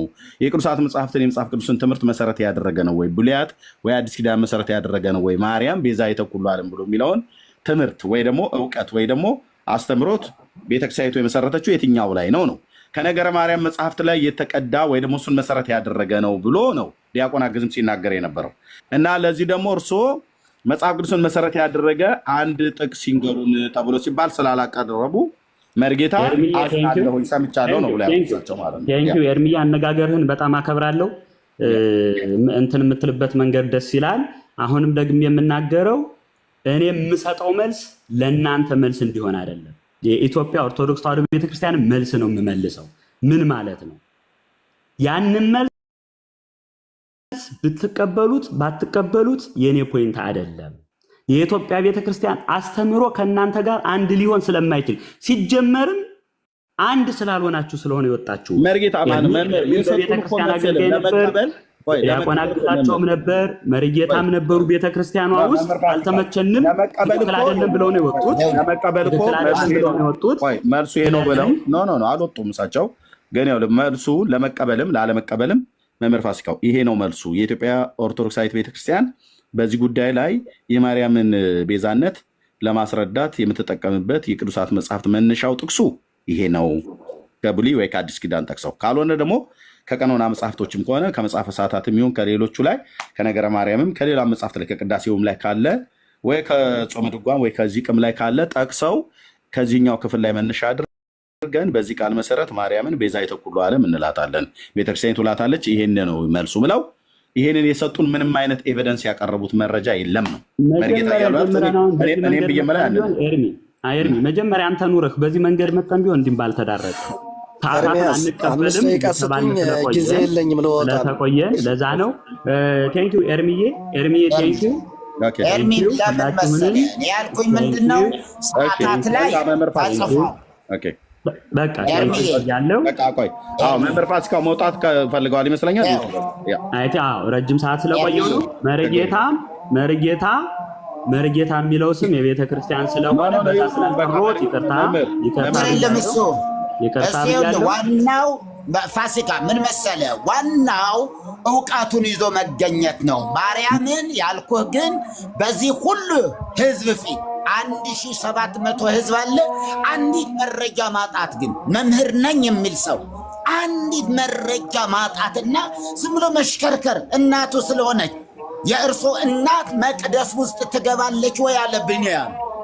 እርሶ ካህን በመሆን እንዲወጡ በቃ ይሄ ነው እርሳቸው ካህን በመሆናቸው አሁን መርሃ ያደረጉ አንድ ጊዜ አይየ ሰጠውታለሁ። ኤርሚዬ ሰምተዋል። ሲያገለግል አንድ ስጋ ናቸው የሁለቱ ስጋ አንድ ነው እያለ ሲያስተምር አንዱን ዲያቆን ጠሩትና እሳቸው ቁጭ ብላ ወንበር ላይ ጠሩትና ጭኑ ላይ ገብተው አቀመሱት በቁንጥጫ። እስኪ ለእናቴ ደውልላቸው እናቴ ተሰማሽ ወይ በላቸው አሉት። ኧረ እንዴት አድርጎ እናቴ ይሰማታል አለ። ታዲያ ምንድን ነው የምትቀባጥረው? ውጨት ብለው አስቀመጡት። እናት ስለሆነች መጽሐፉ እኮ ለምሳሌ ምን ቅዱስ ያሬድ ምን አለ? እስመ በእንቲ አሃ ወበእንተ አዝማዲሃ ተሰቀልኩ ይቤ ዲበ እጽ ይቤ። እስመ በእንቲ አሃ ወበእንተ አዝማዲሃ ተሰቀልኩ ዲበ እጽ ይቤ። ስለ እርሷና ስለ ዘመዶቿ በእንጨት ላይ ተሰቀልኩ አለ። ማን ለማዳን? ማርያምን ለማዳን። ማን ያድናታል? ራሷን ማዳን እኮ አትችልም።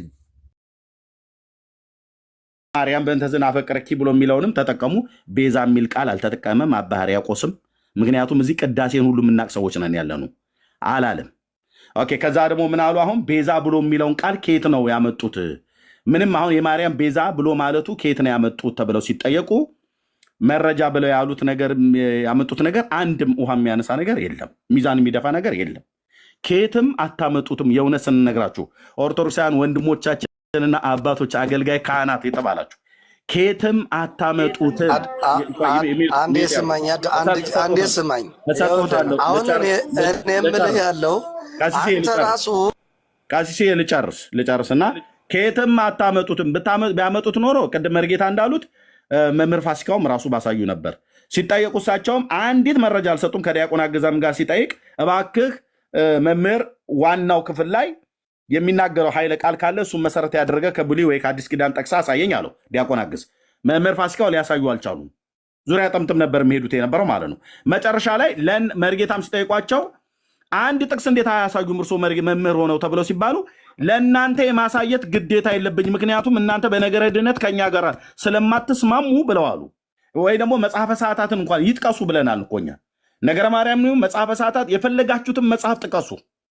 ካህናት፣ አገልጋዮች፣ መርጌቶች፣ መምህራን የፈለጋችሁትን የቤተክርስቲያን የዜማ መጽሐፍት ብላችሁ የምትሉትን ጥቀሱና ማርያም ቤዛዊተ ኩሉ ዓለም ብሎ የሚለውን ቃል ለእሷ ቀጽላችሁ እንድትናገሩ ያደረጋችሁ የየትኛው የመጽሐፍ ክፍል ነው? ከመጽሐፍ ቅዱስ እንግዲህ ወረወሩ እርሶ ብሉይም ከአዲስም ጠቀሱ። አንዳንድ ሌላ የሚሞክሩት ካለ ይሞክሩ ከብሉይ ወይ ከአዲስ።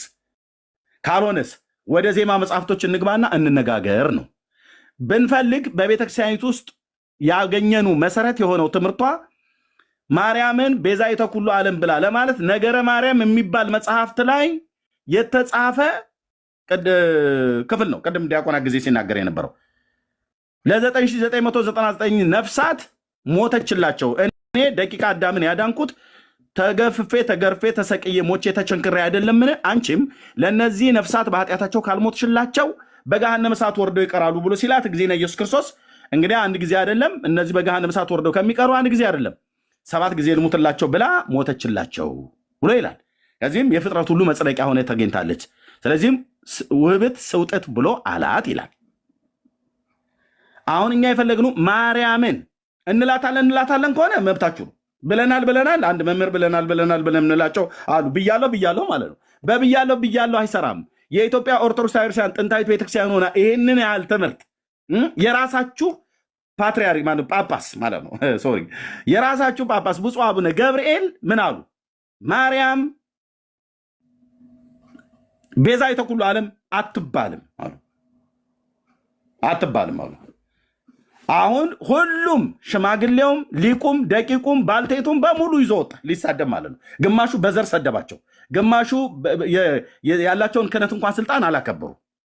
እኛም ጴንጤዎች ነን፣ የእናንተ አባት ናቸው። ግን የተናገሩት መጽሐፍ ቅዱሳዊ ያይደለ ትምህርታችሁን ስለሚያፈርስባችሁ ነው፣ ስላፈረሰባችሁ ነው። የማርያም ቤዛነት ሙሴ ቤዛ የተባለውን ያህል፣ ገንዘብ ቤዛ ተብሎ የተባለውን ያህል፣ ጫማ ቤዛ ተብሎ የተባለውን ያህል ማርያም ቤዛ ተብሎ ለመባል ሐዋርያቱ እናንተ እንደምትሉት እኮ ሐዋርያቱ ይጽፉት ነበር። አላጻፋቸውም፣ መንፈስ ቅዱስ አላጻፋቸውም። ስለዚህ ልክ እንደተባለው ኦ ማርያም በእንተ ዝናፈቀረኪ ብሎ እንዳለው አባ ሕርያቆስ በቃ ስለምትወዷት ብቻ እንወድሻለን፣ የህይወትን መብል ወልደሽልናልና የህይወትን መጠጥ ወልደሽልናልና እንወድሻለን፣ ስለምንወድሽ የተለያየ ስያሜ እንሰይምልሻለን ብሎ በሚል በቤተክርስቲያን ውስጥ ያሉ ሰዎች የሰየሙት ስያሜ እንጂ ይሄን የሰየማችሁት ማበሉ ብሎ ስላላችሁ ነው ተብሎ ቢባል አንድም መረጃ ብሉይና አዲስ ኪዳንን ጠቅሳችሁ ልታሳዩን አልቻላችሁም። ቀሲስ የለም ካለ ግን ይሞክሩ ሌላ ጥቅስ እና ወደ ሌሎች አሁን እኔ ስለ ቤዛነቷ ከሊቃውንት መጻሕፍት ተጠቅሼ እየነገርኩ ነው። የቱ ጋር መቼ አባ ጊዮርጊስ ዘጋስጫ ይኸውልህ፣ አባ ጊዮርጊስ ዘጋስጫ ሊቅ አይደሉም ካልከኝ እንግዲህ አላሉ። ኦ ማርያም በእንተ ዝናፈቀረኪ ብሎ የሚለውን የጠቀሱልኝ እዛ ውስጥ ቤዛ የሚል ቃል አለ። አባ ጊዮርጊስ ዘጋስጫ ይኸውልህ፣ አባ ጊዮርጊስ ዘጋስጫ የጻፉትን እየነገርኩ ምንድን ነው? እሺ እንትን ነው ቤዛ ነፍሰ ኩሉ መዋቲ በሰማይን ወመምራ አንቲ ይላል። በሌላ ቦታ ደግሞ በቃለ ደራሲ ነው፣ በደራሲያን ማለት ነው። ቤዛ ይኩነኒ ኪዳነኪ በገጸ ሰማያት ስሉጥ ማመ ወርሃ ነጊድ ይጸራው ወይ ማመ ወርሃ ነጊድ ያሐልፍ ወይ ጸራ ሴት የሚል ተነግሮላታል። ይሄ የዛሬ 900 ምናምን ዓመት ነው። እነዚህ ሊቃውንት ከታምተው ነው የጻፉት። እነዚህ ሊቃውንት ከታምተው ነው የጻፉት። መሰረታቸውን ያደረጉት ብሉይና አዲስ ኪዳን ነው።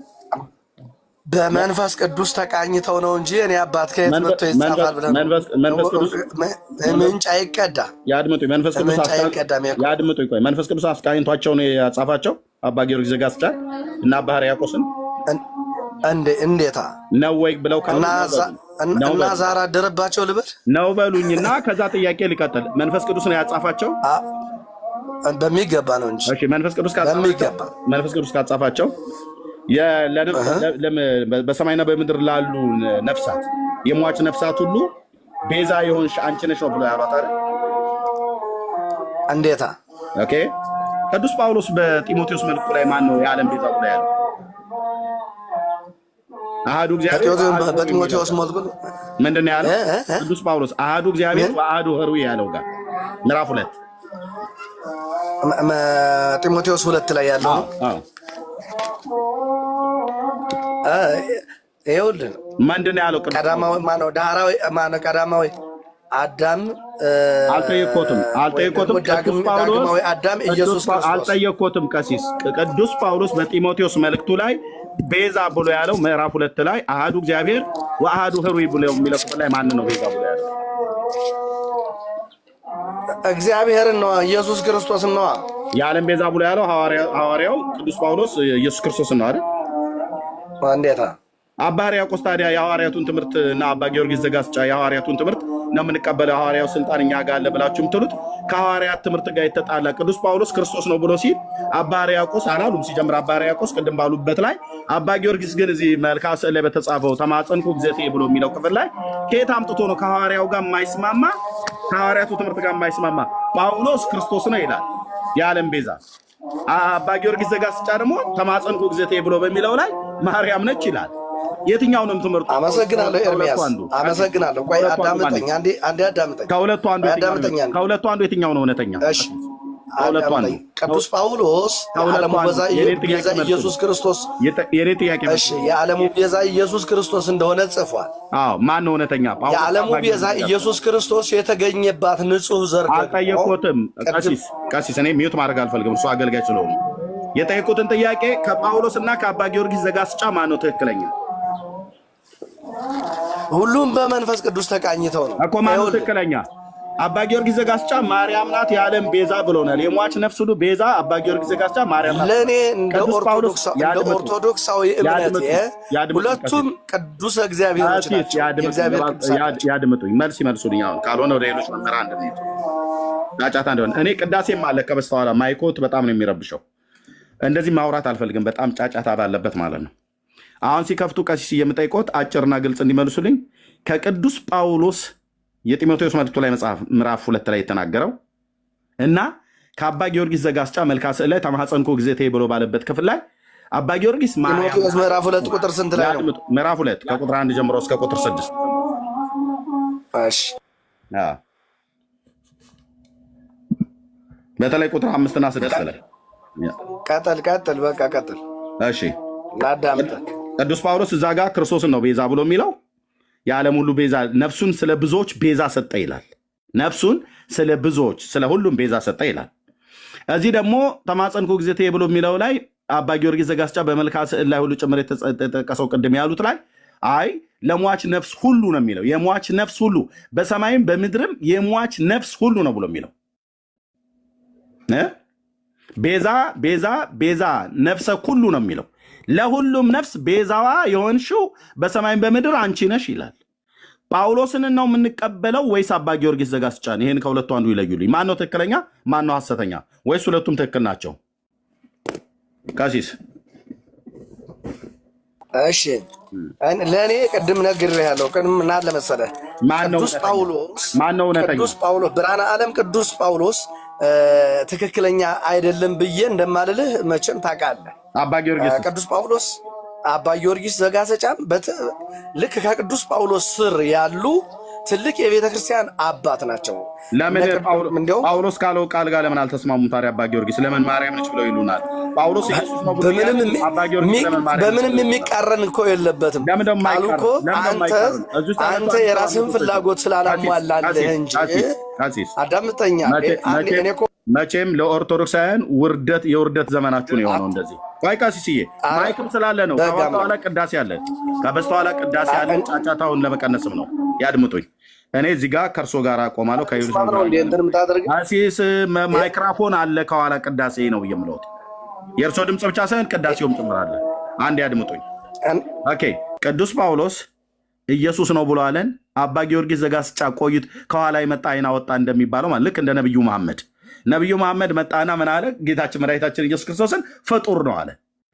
ክርስትና ከተመሰረተ ጌታችን ኢየሱስ ክርስቶስ ሞትን ድል አድርጎ መጥቶ ለበደል ኃጢአታችን ሞቶ ካረገ በኋላ የአይን ምስክሮች እነ ቅዱስ ዮሐንስ፣ እነ ቅዱስ ማቴዎስ፣ እነ ቅዱስ ጴጥሮስ 12 አባቶችን መርጦ ለሐዋርያነት እነሱ ወንጌሉን ጽፈው መልእክታቱን ጽፈው ከ600 ዓመት በኋላ ከኋላ የመጣ አይን አወጣ እንደሚባለው ከቆሬሽ ነገድ የወጣው መሐመድ አይ ኢየሱስ ፍጡር ነው፣ ዮሐንስ ውሸተኛ ነው ብሎ አለ። ይሄ ከኋላ የመጣ አይን አወጣ ነው የምንለው። መሐመድ አይደለም ስለ ኢየሱስ ክርስቶስ አምላክነት የሚናገረው። ስለ ኢየሱስ ክርስቶስ አምላክነት ፍጹም ሰውነት የሚናገረው ዮሐንስ ነው። ምክንያቱም ሕይወት ተገለጠ አይተንማል እንመሰክራለን፣ ከአብ ዘንድ የነበረ ለእኛ የተገለጠውን የዘላለም ሕይወት እናወራላችኋለን ብሏል። ስለዚህ ዮሐንስ ነው እውነተኛ ምስክር። ስለዚህ በማን ነው የምንቀበለው?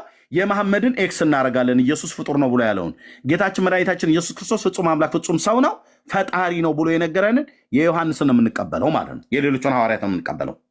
እንደዚህ ሁሉ ቅዱስ ጳውሎስ ለነፍሳት ሁሉ ለሰው ሁሉ ለሰዎች ነፍስ ሁሉ ነፍሱን ቤዛ አድርጎ የሰጠ ጌታችን መድኃኒታችን ኢየሱስ ክርስቶስ ነው የዓለሙ ቤዛ ሁለት ጻፈልን ማለት ነው። በመልእክቱ ላይ ምዕራፍ 2 አባ ጊዮርጊስ ዘጋስጫ ወሎ ሀገር ተወልዶ ቆሃ በኋላ ይመጣ የለም ማርያም ናት አለ። ይኸው ተማጸንኩ ጊዜ የሚለው ላይ። ስለዚህ አባ ጊዮርጊስ ዘጋስጫና ነቢዩ መሐመድ ሐሰተኞች ናቸው። ዮሐንስና ቅዱስ ጳውሎስ ግን እውነተኞች ናቸው። ቅዱስ ጳውሎስ ለምንድነው እውነተኛ የሆነው? በጢሞቴዎስ መልእክት ላይ የጻፈው መልእክት በመንፈስ ቅዱስ ተነርቶ የተመረጠ ሐዋርያ ስለሆነ የአይን ምስክርም ነው። አይቶታል ጌታችን በደማስቆ። ስለዚህ የአዲስ ኪዳን ግማሽ የሚሆን መጽሐፍ የጻፈን ጳውሎስን የእሱን ትምህርት እንድንጠራጠር አድርጋችሁ ሁለት እውነት የለም። እንግዲህ ፍጡርም ፈጣሪም ቤዛ አይሆንም። አምላክ ሰው ነው ቤዛ የሆነን ከድንግል ተወልዶ። እሷስ ቤዛ አይደለችም፣ ልትሆንም አትችልም። የመጽሐፍ ቅዱስ ትምህርት በፍጹም አያስደግፍም። በፍጹም መረጃ አድርጋችሁ ልትጠቅሱ አንዲትም ጥቅስ የጠቀሷቸው ጥቅሶች ሁሉ ጭምር ቀሲስ እንደ ሰነፍ ደጋሚ። እሺ ታዲያ ለምንድን ነው ታዲያ ኢሳይያስ እንደ ሰዶምና እንደ ገሞራ በሆንን ነበር ያለበት? ምን ለማለት ፈልጎ ነው? እስኪ ይህንን አብራራልኝ። እሱን ከፈለጉ በመጀመሪያ በዛ ክፍል ላይ ቤዛ ብሎ የሚል ቃል አለው። በዛ ክፍል ላይ ቤዛ የሚል ቃል አለ። ቀሲስ እባክዎት እርሶ ጋር በቃ ይብቃት፣ እዚህ ድረስ ይብቃት። ማይክ አለ። አይ በጣም ይቅርታ። ኖ ማይክ አለ፣ ቅዳሴ አለ። እርሶ ሲከፍቱ ሁሌ ቅዳሴ አለ። በጣም ይቅርታ ቀሲስ። እሺ ያው ብዙ ጊዜ ይመጣሉ፣ ግን እንደው በተቻሉት መጠን ቅዳሴ በሌለ ሰዓት ላይ ቢገቡ ጥሩ ነው። አይ ቲንክ ቤተክርስቲያን አካባቢ ሆነው ይመስለኛል። እንደዛ ባይሆን ጥሩ ነው። ቅዳሴ አለ እና ለሌሎች መምህራን ብሰጥ ይሻላል። መርጌታ መምህር ኃይለ ሚካኤልን ያውሯቸው። አይ ቲንክ በጣም ይቅርታ መምህር ኃይለ ሚካኤል፣ በጣም ነው የምናመሰግነው። መርጌታ ያውሯቸው። አግዝዬ ምናልባት ቤተ ያሬድን ታወራቸዋለህ። መርጌታ አለህ? አለው። መምህር ኃይለ ሚካኤልን ያውሯቸው። እሺ መምህር ኃይለ ልዑል መምህር ማን ናቸው? እሺ እንዴት ናችሁ? እግዚአብሔር ይመስገን። ሰላም ነዎት? እግዚአብሔር ይመስገን። መምህር ኃይለ ሚካኤል ናቸው። አቤት። መምህር ኃይለ ሚካኤል ይባላሉ። መልካም። እሺ መምህር ኃይለ ሚካኤል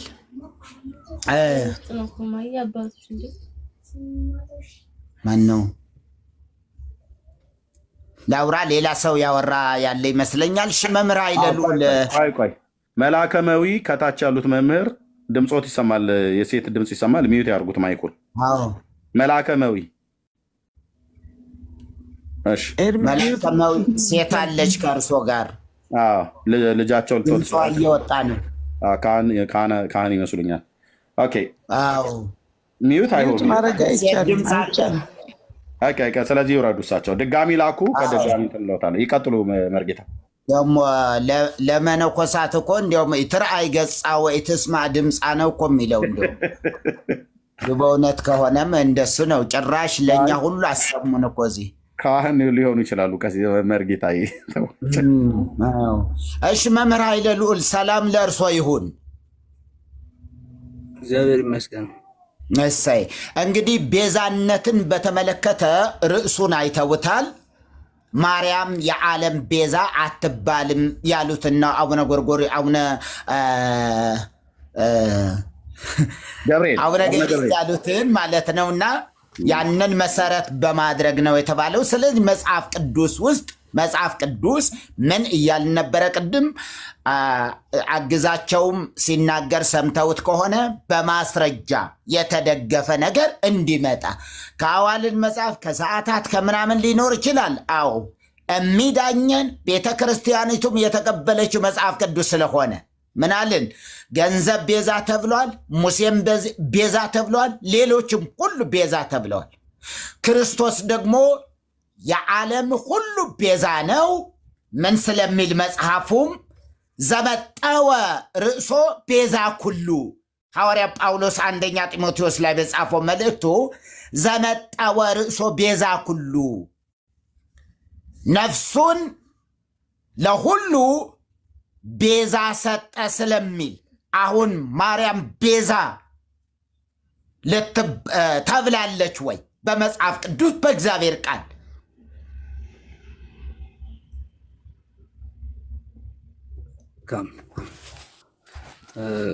በመጀመሪያ ቃሉን ቤዛ የሚለውን ያው አማርኛው ለስንት አይነት እንደሚሰጥ ምናልባት የኪዳነ ወልድ ክፍሌን መጽሐፍ አንባችሁት ከሆነ መጽሐፈ ግስ ወሰዋስው የሚለው የአማርኛ መዝገበ ቃላት አማርኛ ማለት በአንድ አይፈታም። አሁን ክርስቶስን ቤዛ ስንልና ሌሎችን እነ ሙሴን ቤዛ ተብለዋል፣ እንዲሁም ገንዘብ ቤዛ ተብለዋል፣ ሌሎችም ቤዛ ተብለዋል። ቤዛ ስንል ግን ሁሉም አዳኝ ነው ማለት አይደለም። ገንዘብ ለምሳሌ የጥፋት ስር የክፋት ስር ብሎታል ሐዋርያው ቅዱስ ጳውሎስ። ነገር ግን ቤዛ ተብሏል። በአንድ መልኩ የጥፋት ስር ተብሎ የክፋት ስር ተብሎ በአንድ በኩል ደግሞ ቤዛ ተብሏል። ለአንድ አይነት ዓላማ አይተረጎም ቤዛ የሚለው። እመቤታችንን ቤዛ ስንል እና ክርስቶስን ቤዛ ስንል አንድ አይደለም። ይሄ ጠፍቷችሁ እንዳልሆነ ግልጽ ነው። ምክንያቱም ቤዛ የሚለው ምትክ ተብሎም ይተረጎማል። ምትክ ወይም ዋስ ተወካይ ተብሎ ይተረጎማል። ለምሳሌ ሙሴ ቤዛ የተባለው ለምንድን ነው? እሱ ሕዝበ እስራኤልን ከፈርዖን አገዛዝ ከግብፅ ስላወጣ ነው። ያወጣው ግን በሱ ኃይል ነው ወይ ሲባል በሱ ኃይል አይደለም። በፍጹም ፍጡር የፈጣሪን ስራ ወክሎ መስራት አይችልም። ፈጣሪ ከሰጠው ግን ይችላል። ሙሴ እኮ አምላክ ተብሏል አይደለም? ቤዛ አምላክ አድርጌሃለሁ፣ የፈርዖን አምላክ አድርጌሃለሁ ብሎ አማልክት ዘበጸጋ ይባላሉ ቅዱሳን። ቅዱሳን እኮ አማልክት ናቸው። የምን አማልክት አማልክት ነን? አማልክት ነን። አዎ ልክ ነው እኮ ማለት ቤዛ ስንል ድንግል ማርያምን ቤዛ ስንላት አልተሳሳትንም። ለምን ሲባል ሙሴ ከተባለ ድንግል ማርያም የማትባልበት ምክንያት ምንድን ነው?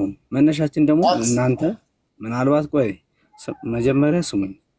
መጽሐፍ ቅዱስ ላይ ስለ ክርስቶስ ቤዛነት በብዙ ቦታ ተጠቅሷል። አንደኛ ቆሮንቶስ ላይ ምዕራፍ 30 ቁጥር 31፣ ኤፌሶን 1:7 እንዲሁም ቆላሲስ ምዕራፍ 1:13፣ ጢሞቴዎስ አንደኛ ጢሞቴዎስ 2:6፣ ዕብራውያን 9 የመሳሰሉት በጣም በብዙ ቦታ ስለ ክርስቶስ ቤዛነት ተጽፏል። እንደገና ደግሞ እግዚአብሔር ቤዛ አድርጎ የሰጣቸው ቅዱሳን ከኖህ ጀምሮ ብንመለከት ኖህ እንግዲህ ለቤተሰቡና ለራሱ ቤዛ ነው። ወይም ደግሞ የኖህ መርከብ ራሱ ኖህን ስላዳነው ቤዛው ነው። ዘፍጥረት 7 ላይ ያለው ማለት ነው። እንዲሁም ደግሞ እስራኤላውያን እንዴት እንዳወጣ ሙሴ እስጢፋኖስን መስክሮለታል። መጽሐፍ ኦሪት ዘጸአትም ይናገራል ምዕራፍ 14 ላይ እና ቤዛ የሚባለው እንግዲህ ያንን ለማውጣት ምክንያት ወይም ያንን ወክሎ የሚሰራ ነገር ነው። የሙሴ በትር ለምሳሌ ለእስራኤላውያን ቤዛ ነው። እንዴት ነው ሲባል እግዚአብሔር በራሱ ማዳን ይችላል።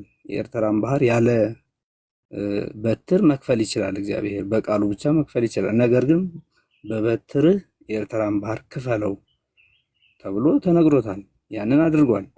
ስለዚህ ቤዛ የምንለው የሐዋርያት ጥላቸው ቤዛ ነው። ለማን ሲባል ለሕሙማኑ አዳኝ። ቤዛ የሚለው አዳኝን ተብሎ ይተረጎማል። ጥላቸው፣ ልብሳቸው የመሳሰለው እንግዲህ እግዚአብሔር በሰጣቸው ያም የምንድን ነው ሲባል የጸጋ ቤዝነት እንጂ የባህሪ አይደለም። ምናልባት ቃሉን ማጣመም ያው ከጸሐፍት ፈሪሳውያን የመጣ ባህል ወይም ውርስ ስለሆነ ጸሐፍት ፈሪሳውያን ይህንን ቤተ መቅደስ አፍርሱት በሶስተኛው ቀን እሰራዋለሁ ሲከሱት ግን እነሱ ለክስ ሲያቀርቡት ግን አፍርሼ እሰራዋለሁ ብለዋል ብለው ነው የከሰሱት። ምናልባት የቃላት ማጣመምና ነገሮቹን ወደ እናንተ ወደምትፈልጉት ነገር መውሰድ ሳይሆን አሁን ብፁዕ አባታችንም የተናገሩት እመቤታችን የዓለም ቤዛ አትባልም ማለት ከክርስቶስ ጋር ልትነጻጸር አትችልም። እውነት ነው፣ ልትነጻጸር አትችልም። ለምን? ፍጡር ናት። ነገር ግን ቤዛዊተ ዓለም ብለን ስንጠራት ራሱን የቻለ ትርጉም አለው፣ ራሱን የቻለ አውድ አለው። ስለዚህ እሳቸው ስላሉ ስላላሉ ሳይሆን ደግሞ አንድ ነገር ማወቅ ያለባችሁ ምናልባት ሰው ሊሳሳት ይችላል። ሰው በራሱ አመለካከት በፍጹም መባል የለባትም ብለው ቢክዱ እንኳን አቡነ ገብርኤል ማለት አንድ ግለሰብ ናቸው። ምንም የሃይማኖት አባት ሊቀ ጳጳስ ቢሆኑ አሪዮስም ጳጳስ ነበር። አሁን መጽሐፈ ምሳሌ ምዕራፍ 8 ቁጥር 22 ላይ ያለውን ኃይለ ቃል ወንድሜ አይደለም። አረ በጣም ከጫፍ እስከ ጫፍ ሄዱ እኮ አንድ ቤዛ የሚል ያው የጠየቅኩት ጥያቄ ቆዩኝ መምህር ኃይለልዑል የጠየቅኩት ጥያቄ ገንዘብ ቤዛ ተብለዋል ወይ? አዎ። ሙሴስ ቤዛ ተብለዋል? በትክክል። ሌላ ቤዛ ተብለዋል? አዎ። በትርም ቤዛ ይባል እንጨቱም ቤዛ ይባል ከተባለ ተብሏል። ነገር ግን ለማርያም ቤዛ የሚል በእግዚአብሔር ቃል ላይ የተደገፈ ሐዋርያት የሰበኩት ቤዛዊተ ኩሉ ዓለም ያሉበት ክፍል አለ ወይ? ክርስቶስን ቤዛ ኩሉ ዓለም ብለውታል እነ ያሬድም ቢሆን ግን ማስረጃችን ሚዛኑ የእግዚአብሔር ቃል መጽሐፍ ቅዱስ ስለሆነ ገንዘብ ቤዛ ነው ያሉት እርሶ ከመጽሐፍ ቅዱስ ጠቅሰው ነው። ትክክል። ሙሴ ቤዛ ነው ሲባል መጽሐፍ ቅዱስ ውስጥ ያለ ነገር ነው። ልክ ነዎት። ማርያምን በተመለከተ ቤዛ የተባለበት ክፍል አለ ወይስ የለም? የለም ከሆነ የለም፣ አለ ካሉ ደግሞ ጥቅሱን ያምጡ። ከዚያ መላምቱ ላይ መሄድ እንጂ በመላምት እንዲህ መዞር ምን ያደርጋል? መላምት አይደለም። በነገራችን ላይ ክርስቶስ ቤዛ የሚል ቃል ይስጡን። ክርስቶስ ቤዛ እንድትባለ አሁን ጥቅሶቹን ጠቅሻለሁ አይደለ? አዎ። እሺ ለማርያም ደግሞ እኮ ክርስቶስ ግን ቤዛ የሆነው አንዴ ቆይ መምህር አንዴ ሞዴሬተሮች እኔ ላስገባ አገልጋዮችን እየመረጥኩኝ ለእኔ ተውልኝ። ሞዴሬተሮች የምታስገቡ ዝም ብለው አሁን የሚሳደቡ ሰዎች ናቸው። እዚህ አሁን የምፈልገው እኔ የኢትዮጵያ ኦርቶዶክስ ክርስቲያን መምህራን፣ ዲያቆናን፣ ካህናት ነው። ይሄ ሰፈር ጎረምሳ የሚሳደብ ምንም አያደርግም። እኔ አስገባለሁ። ለእኔ ተውልኝ። ዛሬ ማስገባቱና ማስወጣቱን ለእኔ ተውልኝ። ቴንኪው። እሺ ቀጥሉ መምህር። ክርስቶስ ቤዛ የተባለው እኮ ከድንግል ማርያም በነሳው ስጋ። ለምሳሌ ጥምቀትን ሲመሰርት መጠመቅ የሚችለው ስጋ የለበሰ መለኮት ነው እንጂ መለኮት እንግዲህ ታይቶ ተዳሶ ተጨብጦ አይጠመቅም። ግን በለበሰው ስጋ ተጠምቋል። አሁን ጥምቀት ያድናል፣ ጥምቀት ቤዛ ነው ስንል በለበሰው ስጋ ነው። እንደገና ደግሞ ስለ ስጋው ደሙም ሲያስተምር ስጋውና ደሙ የማን ነው ከማን የወሰደው ስጋ ነው ሲባል ከድንግል ማርያም የነሳው ስጋ ነው። ስለዚህ ያ የለበሰው ስጋ የድንግል ማርያም ስለሆነ በዛ አማካኝነት እሷ ክርስቶስንም ስላስገኘችልን በስጋ ማለት ነው። በመለኮቱ ያው የሚገኝም አይደለም ክርስቶስ፣ መለኮቱ የሚመረመርም አይደለም፣ የሚዳሰስም የሚጨበጥም አይደለም። ግን ከሷ በነሳው ስጋ ነው። ስጋውን ቆርሶ ደሙን አፍሶ ሰጠን ብለን የምናምነው ከዛ የተነሳ እመቤታችንን ቤዛዊተ ኩሉ ዓለም የምንላት ከዛ የተነሳ ነው። ምናልባት ድንግል ማርያም ለዓለም ሞታ ተሰቅላ ዓለምን አድናለች ብለን አይደለም የምናምነው። እኛ የምናምነው ከእሷ በነሳው ስጋ ከእሷ ተወልዶ እሷን ደግሞ ከዓለም ካሉ ፍጥረታት ሁሉ መርጦ እስመ ሐረያ እግዚአብሔር ለጽዮን ወአብደራ ከመ ትኩኖ ማኅደረ ዛቲ እቲ ምዕራፍ ለዓለም ለዓለም እስከ ዘላለም ድረስ ማደሪያ ትሆን ዘንድ ወይም ማደሪያው ትሆን ዘንድ ጽዮን መርጧታል ብሎ የተናገረው መርጧታል። እና እነ ሙሴ ቤዛ ከተባሉ ቅድም የተባሉት ነገሮች ቤዛ ከተባሉ ሀገርም እኮ ቤዛ ተብሏል። ምናልባት ማስረጃው ትንቢተ ኢሳይያስ ምዕራፍ 43 ቤዛ ማርያም ቤዛ የተባለችበትን ማስረጃ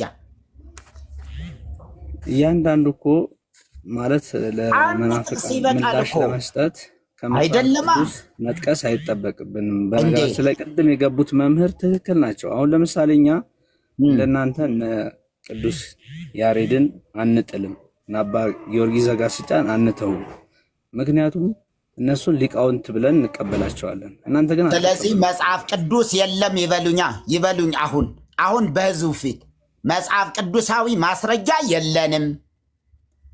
በመጽሐፈ ሰዓታት እና በሌሎች መጻሕፍት እንጂ በመጽሐፍ ቅዱስ ውስጥ ማርያም ቤዛ የተባለችበት ጥቅስ የለም ይበሉ መጀመሪያ፣ ከዛ ወደ ሌላ እንሄዳለን። መጽሐፍ ቅዱስ ላይ ቃል በቃል የለም ማርያም የዓለም ቤዛ ነች የሚል የለም። በቃ ይበቃል። ግን አይበሉ፣ ይቆዩኝ። ግን አይበሉ እንዴ! በጣም ከኖህ ጀምረው እኮ ተረኩ። በስመ አብ እንደ ከኖህ ጀምረው እየተረኩ መጡ። አሁን ጥያቄው ላይ የጥያቄው አውድ ማርያም ላይ ነው። ማርያም ቤዛ የተባለችበት ክፍል ካለ እሱን አቅርቡ። የለም ከሆነ ሐዋርያት መቼም ከሐዋርያት ይቆይ ከሐዋርያት ከነ ጳውሎስ ከነ ጴጥሮስ በአጠቃላይ ከሐዋርያቱ እነ እገሌ የምንላቸው እነ ዘጋስጫ ጊዮርጊስ ዘጋስጫን በሉ ተሪያቆስን በሉ ማንም በሉ እነዚህ መሰረት አድርገው ትምህርት መስጠት የነበረባቸው የሐዋርያትን መሰረትነት ይዘው ነው። ሐዋርያት ያላሏትን ግን ቤዛ ካሉ እውነቱ ማን ነው? የእግዚአብሔር ቃል ሐዋርያት ምን ብለዋል? ኢየሱስ ክርስቶስ የዓለሙ ሁሉ ቤዛ እንደሆነ አወጁ። ቤዛ እንደሆነ ለዓለሙ ሁሉ ሰበኩ፣ አስተማሩ። በአንድም ስፍራ ግን በመቶ ዓመታት ውስጥ ግን አንድ ሐዋርያ ወይም ከሐዋርያት የተማረ እዚያው ላይ በአካለ ሥጋ ከሐዋርያት የተማረ ሰው እሷም እኮ ቤዛ ናት። ለምን? ከሥጋ ከእሷ ስለነሳ። ስለዚህ የእሷ ሥጋም የኢየሱስም ሥጋ አንድ ላይ ሆነው ነው መስቀል ላይ ተሰቅለው ቤዛ የሆኑ የሚል የለም እያልን ነው ያለነው። የለም ከሐዋርያት አልተማርነው። ይሄ ባዕድ ትምህርት ነው። በእግዚአብሔር ቃል ላይ የተደገፈ አይደለም። አሁን ውክልናችን የቆምነው መሰረታችን መጽሐፍ ቅዱስ ነው። መሰረታችን መጽሐፍ ቅዱስ መሰረት ላይ ቆመን ቤዛ ማን ነው ስንፈትሸው ኢየሱስ ክርስቶስ። አዲስ ኪዳን ላይ በተለይ ገንዘብ ቤዛ ነው የሚል የለም። ታዲያ ቢባልም ይባል እሺ ማርያም ቤዛ ተብላለችን ቢባል የለም። አለ የሚል ካለ ይኸው መድረኩ ክፍት ነው አለ። የለም አሉ መርጌታ ከመጽሐፍ ቅዱስ ላይ የለም ብለዋል መምህር። ኦኬ ግን ቅድም እንዳሉት ቀራንዮ ላይ ልክ እሷ አብራ ተሰቅላ ሞትን እንዳሸነፈች አድርጋ የተናገረው መቼም በእናንተ ፊት አሁን እንደዚህ መናገር ጥፋተኛ ቢያስብለኝም ለፍልሰተ ስጋኪ ላይ ሰላም ለፍልሰተ ስጋኪ ስቡሃ ዘተጸባህ የሚለው ክፍል ላይ ምንድነው ብሎ የሚለው? እንበሌኪ ድንግል ወእንበለ ወልድኪ በኩረ ፍስሐ አልቦ ለሞት ማእሰሪው ዘፈትሐ። ከአንቺና ከልጅሽ በቀር የሞትን ማሰሪያ የፈታ የለም ይላል። ማርያም የቱ ጋ ነው የሞትን ማሰሪያ የፈታችሁ? መልካም ያው አብራ ሞትን ድል እንዳደረገች አብራ ሞትን እንዳሸነፈች አብራ የሞትን ማሰሪያ እንደፈታች ተደርጎ ተጽፏል። ሰላም ለፍልሰተ ስጋኪ ላይ ማለት ነው። ትክክል ነው። አሁን እኮ ቅድም ምናልባት የማዳመጥ ችግር ከሌለባችሁ በስተቀረ ቅድም እኮ ተናግሬያለሁ። ክርስቶስ ድንግል ማርያም ማለት ከድንግል ማርያም በነሳው ስጋ ዓለምን አዳነ ብለን ነው አይደል? ምናምን ነው ደግሞ የሚያዳነው ከእሷ በለበሰው ስጋ ማለት ከልጅ ተወልጄ አድንሃለሁ ብሎ ነው። እሱ ላይ አይደለም መምህር። የታለ እሷ የሞትን ማሰሪያ አብራ የፈታችው? ከልጅሽ እና ከአንቺ በቀር የሞትን ማሰሪያ የፈታ ሙታንንም ከሲኦል ያስነሳ የለም ይላል። ሙታን ሁሉ ባይወለድ እኮ ሲኦል ነበርን እስከዛሬ። ሙታንን ከሲኦል ያስነሳ በእሷ አማካኝነት ነው። ሙታንን ከሲኦል ያስነሳለው ከአንቺና ከእርሱ በቀር ብሎ የሚለው እሷ ሙታንን አስነስታለች ወይ? እሷ የሞትን ማሰሪያ ፈታለች? ለምሳሌ አሁን ምናልባት ትቀበሉት አትቀበሉት አላቅም። ለዝክረ ስምኪ የሚለው ላይ ይመልሱልኝ። በመጀመሪያ ለፍልሰተ ስጋኪ ስቡሃ ዘተጸባህ ይህን ይመልሱልኝ። ለዝክረ ስምኪ ጋር ይሄዱ። ለፍልሰተ ስጋኪ ላይ ይሄንን ቃል ይመልሱልኝ። ምክንያቱም የሞትን ማሰሪያ ፈታለች፣ ሙታንን ከሲኦል አስነስታል ይችላል። ከሱ ጋር ከአንቺና ከእርሱ በቀር የሞትን ማሰሪያ የፈታ ሙታንን ከሲኦል ያስነሳ የለም ይላል። ማርያም ሙታንን አስነስታለች። አው ክርስቶስ በተሰቀለ ጊዜ እኮ የቱ ጋር ሙታንን ያስነሳቸው? አብራ ወደ ሲኦል ወርዳለች እንዴ? ይኸውልህ አብራ ወደ ሲኦል ወርዳለች። መምህርዬ አብራ ወደ ሲኦል ወርዳለች። እሱ መስቀል ላይ በተሰቀለበት ሳለ ሙታን ተነስተዋል፣ ከ500 የሚበዙ። ወደ ሲኦል የወረደው ስጋ የማን ነው? ያድምጡ። ስጋ ላይ ነው እናንተ የምትለጠፉት ሄዳችሁ። እሱ ስጋ እኛ ከሉካንዳ ቤት ያመጣው ስጋ ነው አላለም። እሱ ስጋ ከሰማይ ይዞት የመጣው ስጋ ነው አላለም። እሱ ስጋ የያዘውን የሰውን ተፈጥሯዊ ባህሪ ገንዘቡ ያለው። ያድምጡ፣ ቆይ ያድምጡ። ስጋ ይበሉኛ። ለተጠየቁ ጥያቄ ቀጥታ መልስ ይስጡኝ። ስጋ ይበሉ። እኛ የሉካንዳ ስጋ አይደለም የያዘው ነው ያለው ብለን ያልነው። ከሰማይ ይዞት መጣ ማንንም። ስጋ እንደዛ አይደለም። ስጋን የነሳው የአዳምን ወይ የሰውን ተፈጥሯዊ ባህሪ ሊነሳ ለአባታችን ለአብርሃምና ለዳዊት በገባላቸው የተስፋ ቃል መሰረት ከድንግሊቱ ነው በስጋና በደም ተካፍሎ የተወለደው ማለት ነው። አሁን የምጠይቆት ክርስቶስ በመስቀል ላይ በሞተበት ሳለ ሙታን ተነስተዋል አይደል መምህር? መስቀል ላይ ተሰቅሎ ሳለ ሙታን ተነስተዋል አይደል? እውነት ነው። እሺ እነዛን ሙታን አብራ አስነስታቸዋለች ማርያም? ማስነሳት የፈጣሪ ስራ አላስነሳችም። የፈጣሪ ስራ ነው። ግን የሞትን ማሰሪያ ፈታለች። የሞትን ማሰሪያ ፈታለች። መጽሐፍ ቅዱስ ላይ እኮ የሞትን ማሰሪያ ፈታለች ወይ? ሞትና መውጊያውን ለዘላለም ድል የነሳው ማን ነው? መጽሐፍ ቅዱስ ሐዋርያቱ ማን ነው ያሉት? ሞትና መውጊያውን ሰብራለች ወይ? እሷ የሞትን ማሰሪያ ፈታለች ወይ? ምክንያቱም ያው እዚህ ስለሚል ማለት ነው ከልጅሽና ከአንቺ በቀር የሞትን ማሰሪያ የፈታ ሙታንም ከሲኦል ያስነሳ የለም ይላል። ስለዚህ ሙታንን ያስነሳችው ሞትን ማሰሪያ የፈታችው ማርያምና ክርስቶስ ናቸው ነው። እኛ መጽሐፍ ቅዱስ የሚነግረን ክርስቶስ ነው ነው። እናንተ ኬት አምጥታችሁ ነው ማርያምን ነው ብላችሁ ለመልካ ፍልሰታ ለፍልሰተ ስጋኪ ጽቡሃ አንድ ጥያቄ ይህን ይመልሱልኝ። የፈለግከው ቦታ እየዘለልክ ይህን ይመልሱልኝ። አንድ ክፍል ነው ያነሳሁት። ይህን ይመልሱልኝ። እኔ እኮ ነገርኩህ። ይኸውልህ እኔ ነገርኩህ። ማርያም ሙታንን አስነሳለች አላስነሳችም ብለውኛል። የሲኦልን ማሰሪያ ፈታለች፣ የሞትን ማሰሪያ ፈታለች። አወቃሉ የመጽሐፍ ቅዱስ ክፍል ከሰማኸኝ ስጋው የማርያም ነው ስል አልተጠየቁም። እኛ የሉካንዳ ነው አላልኖትም። 18 ጊዜ ስጋው የማርያም ነው አይደለም። እኛ የሉካንዳ ነው አላልንም። ማስነሳት የቻለው ከሲኦል በርብሮ ያወጣው ኦርቶዶክሳውያን እንደው እንደዚህ በእውነት እንደዚህ ዘመን ያፈራችሁበት የተዋረዳችሁበት ዘመን የለም። አሁን ደጋግሞ ይነግሩኛል ከማርያም የነሳው ስጋ ነው እያልኩትኝ ስጋው የማርያም ነው። ጥያቄ ስጠይቆት መልስ ከመልስ ይልቅ ስጋው የማርያም ነው። እኛ መቼ ሉካንዳ ቤት ስጋ ነው ብለናል? እኛ መቼ ስጋን ከሰማይ ይዞት መጣ ብለናል? እኛ እኮ ነገረ ክርስቶስን እኮ በሚገባ የምናቅነን ጴንጤዎች እናውቃለን። ተሐድሶውያንም ጴንጤውም ያውቃል።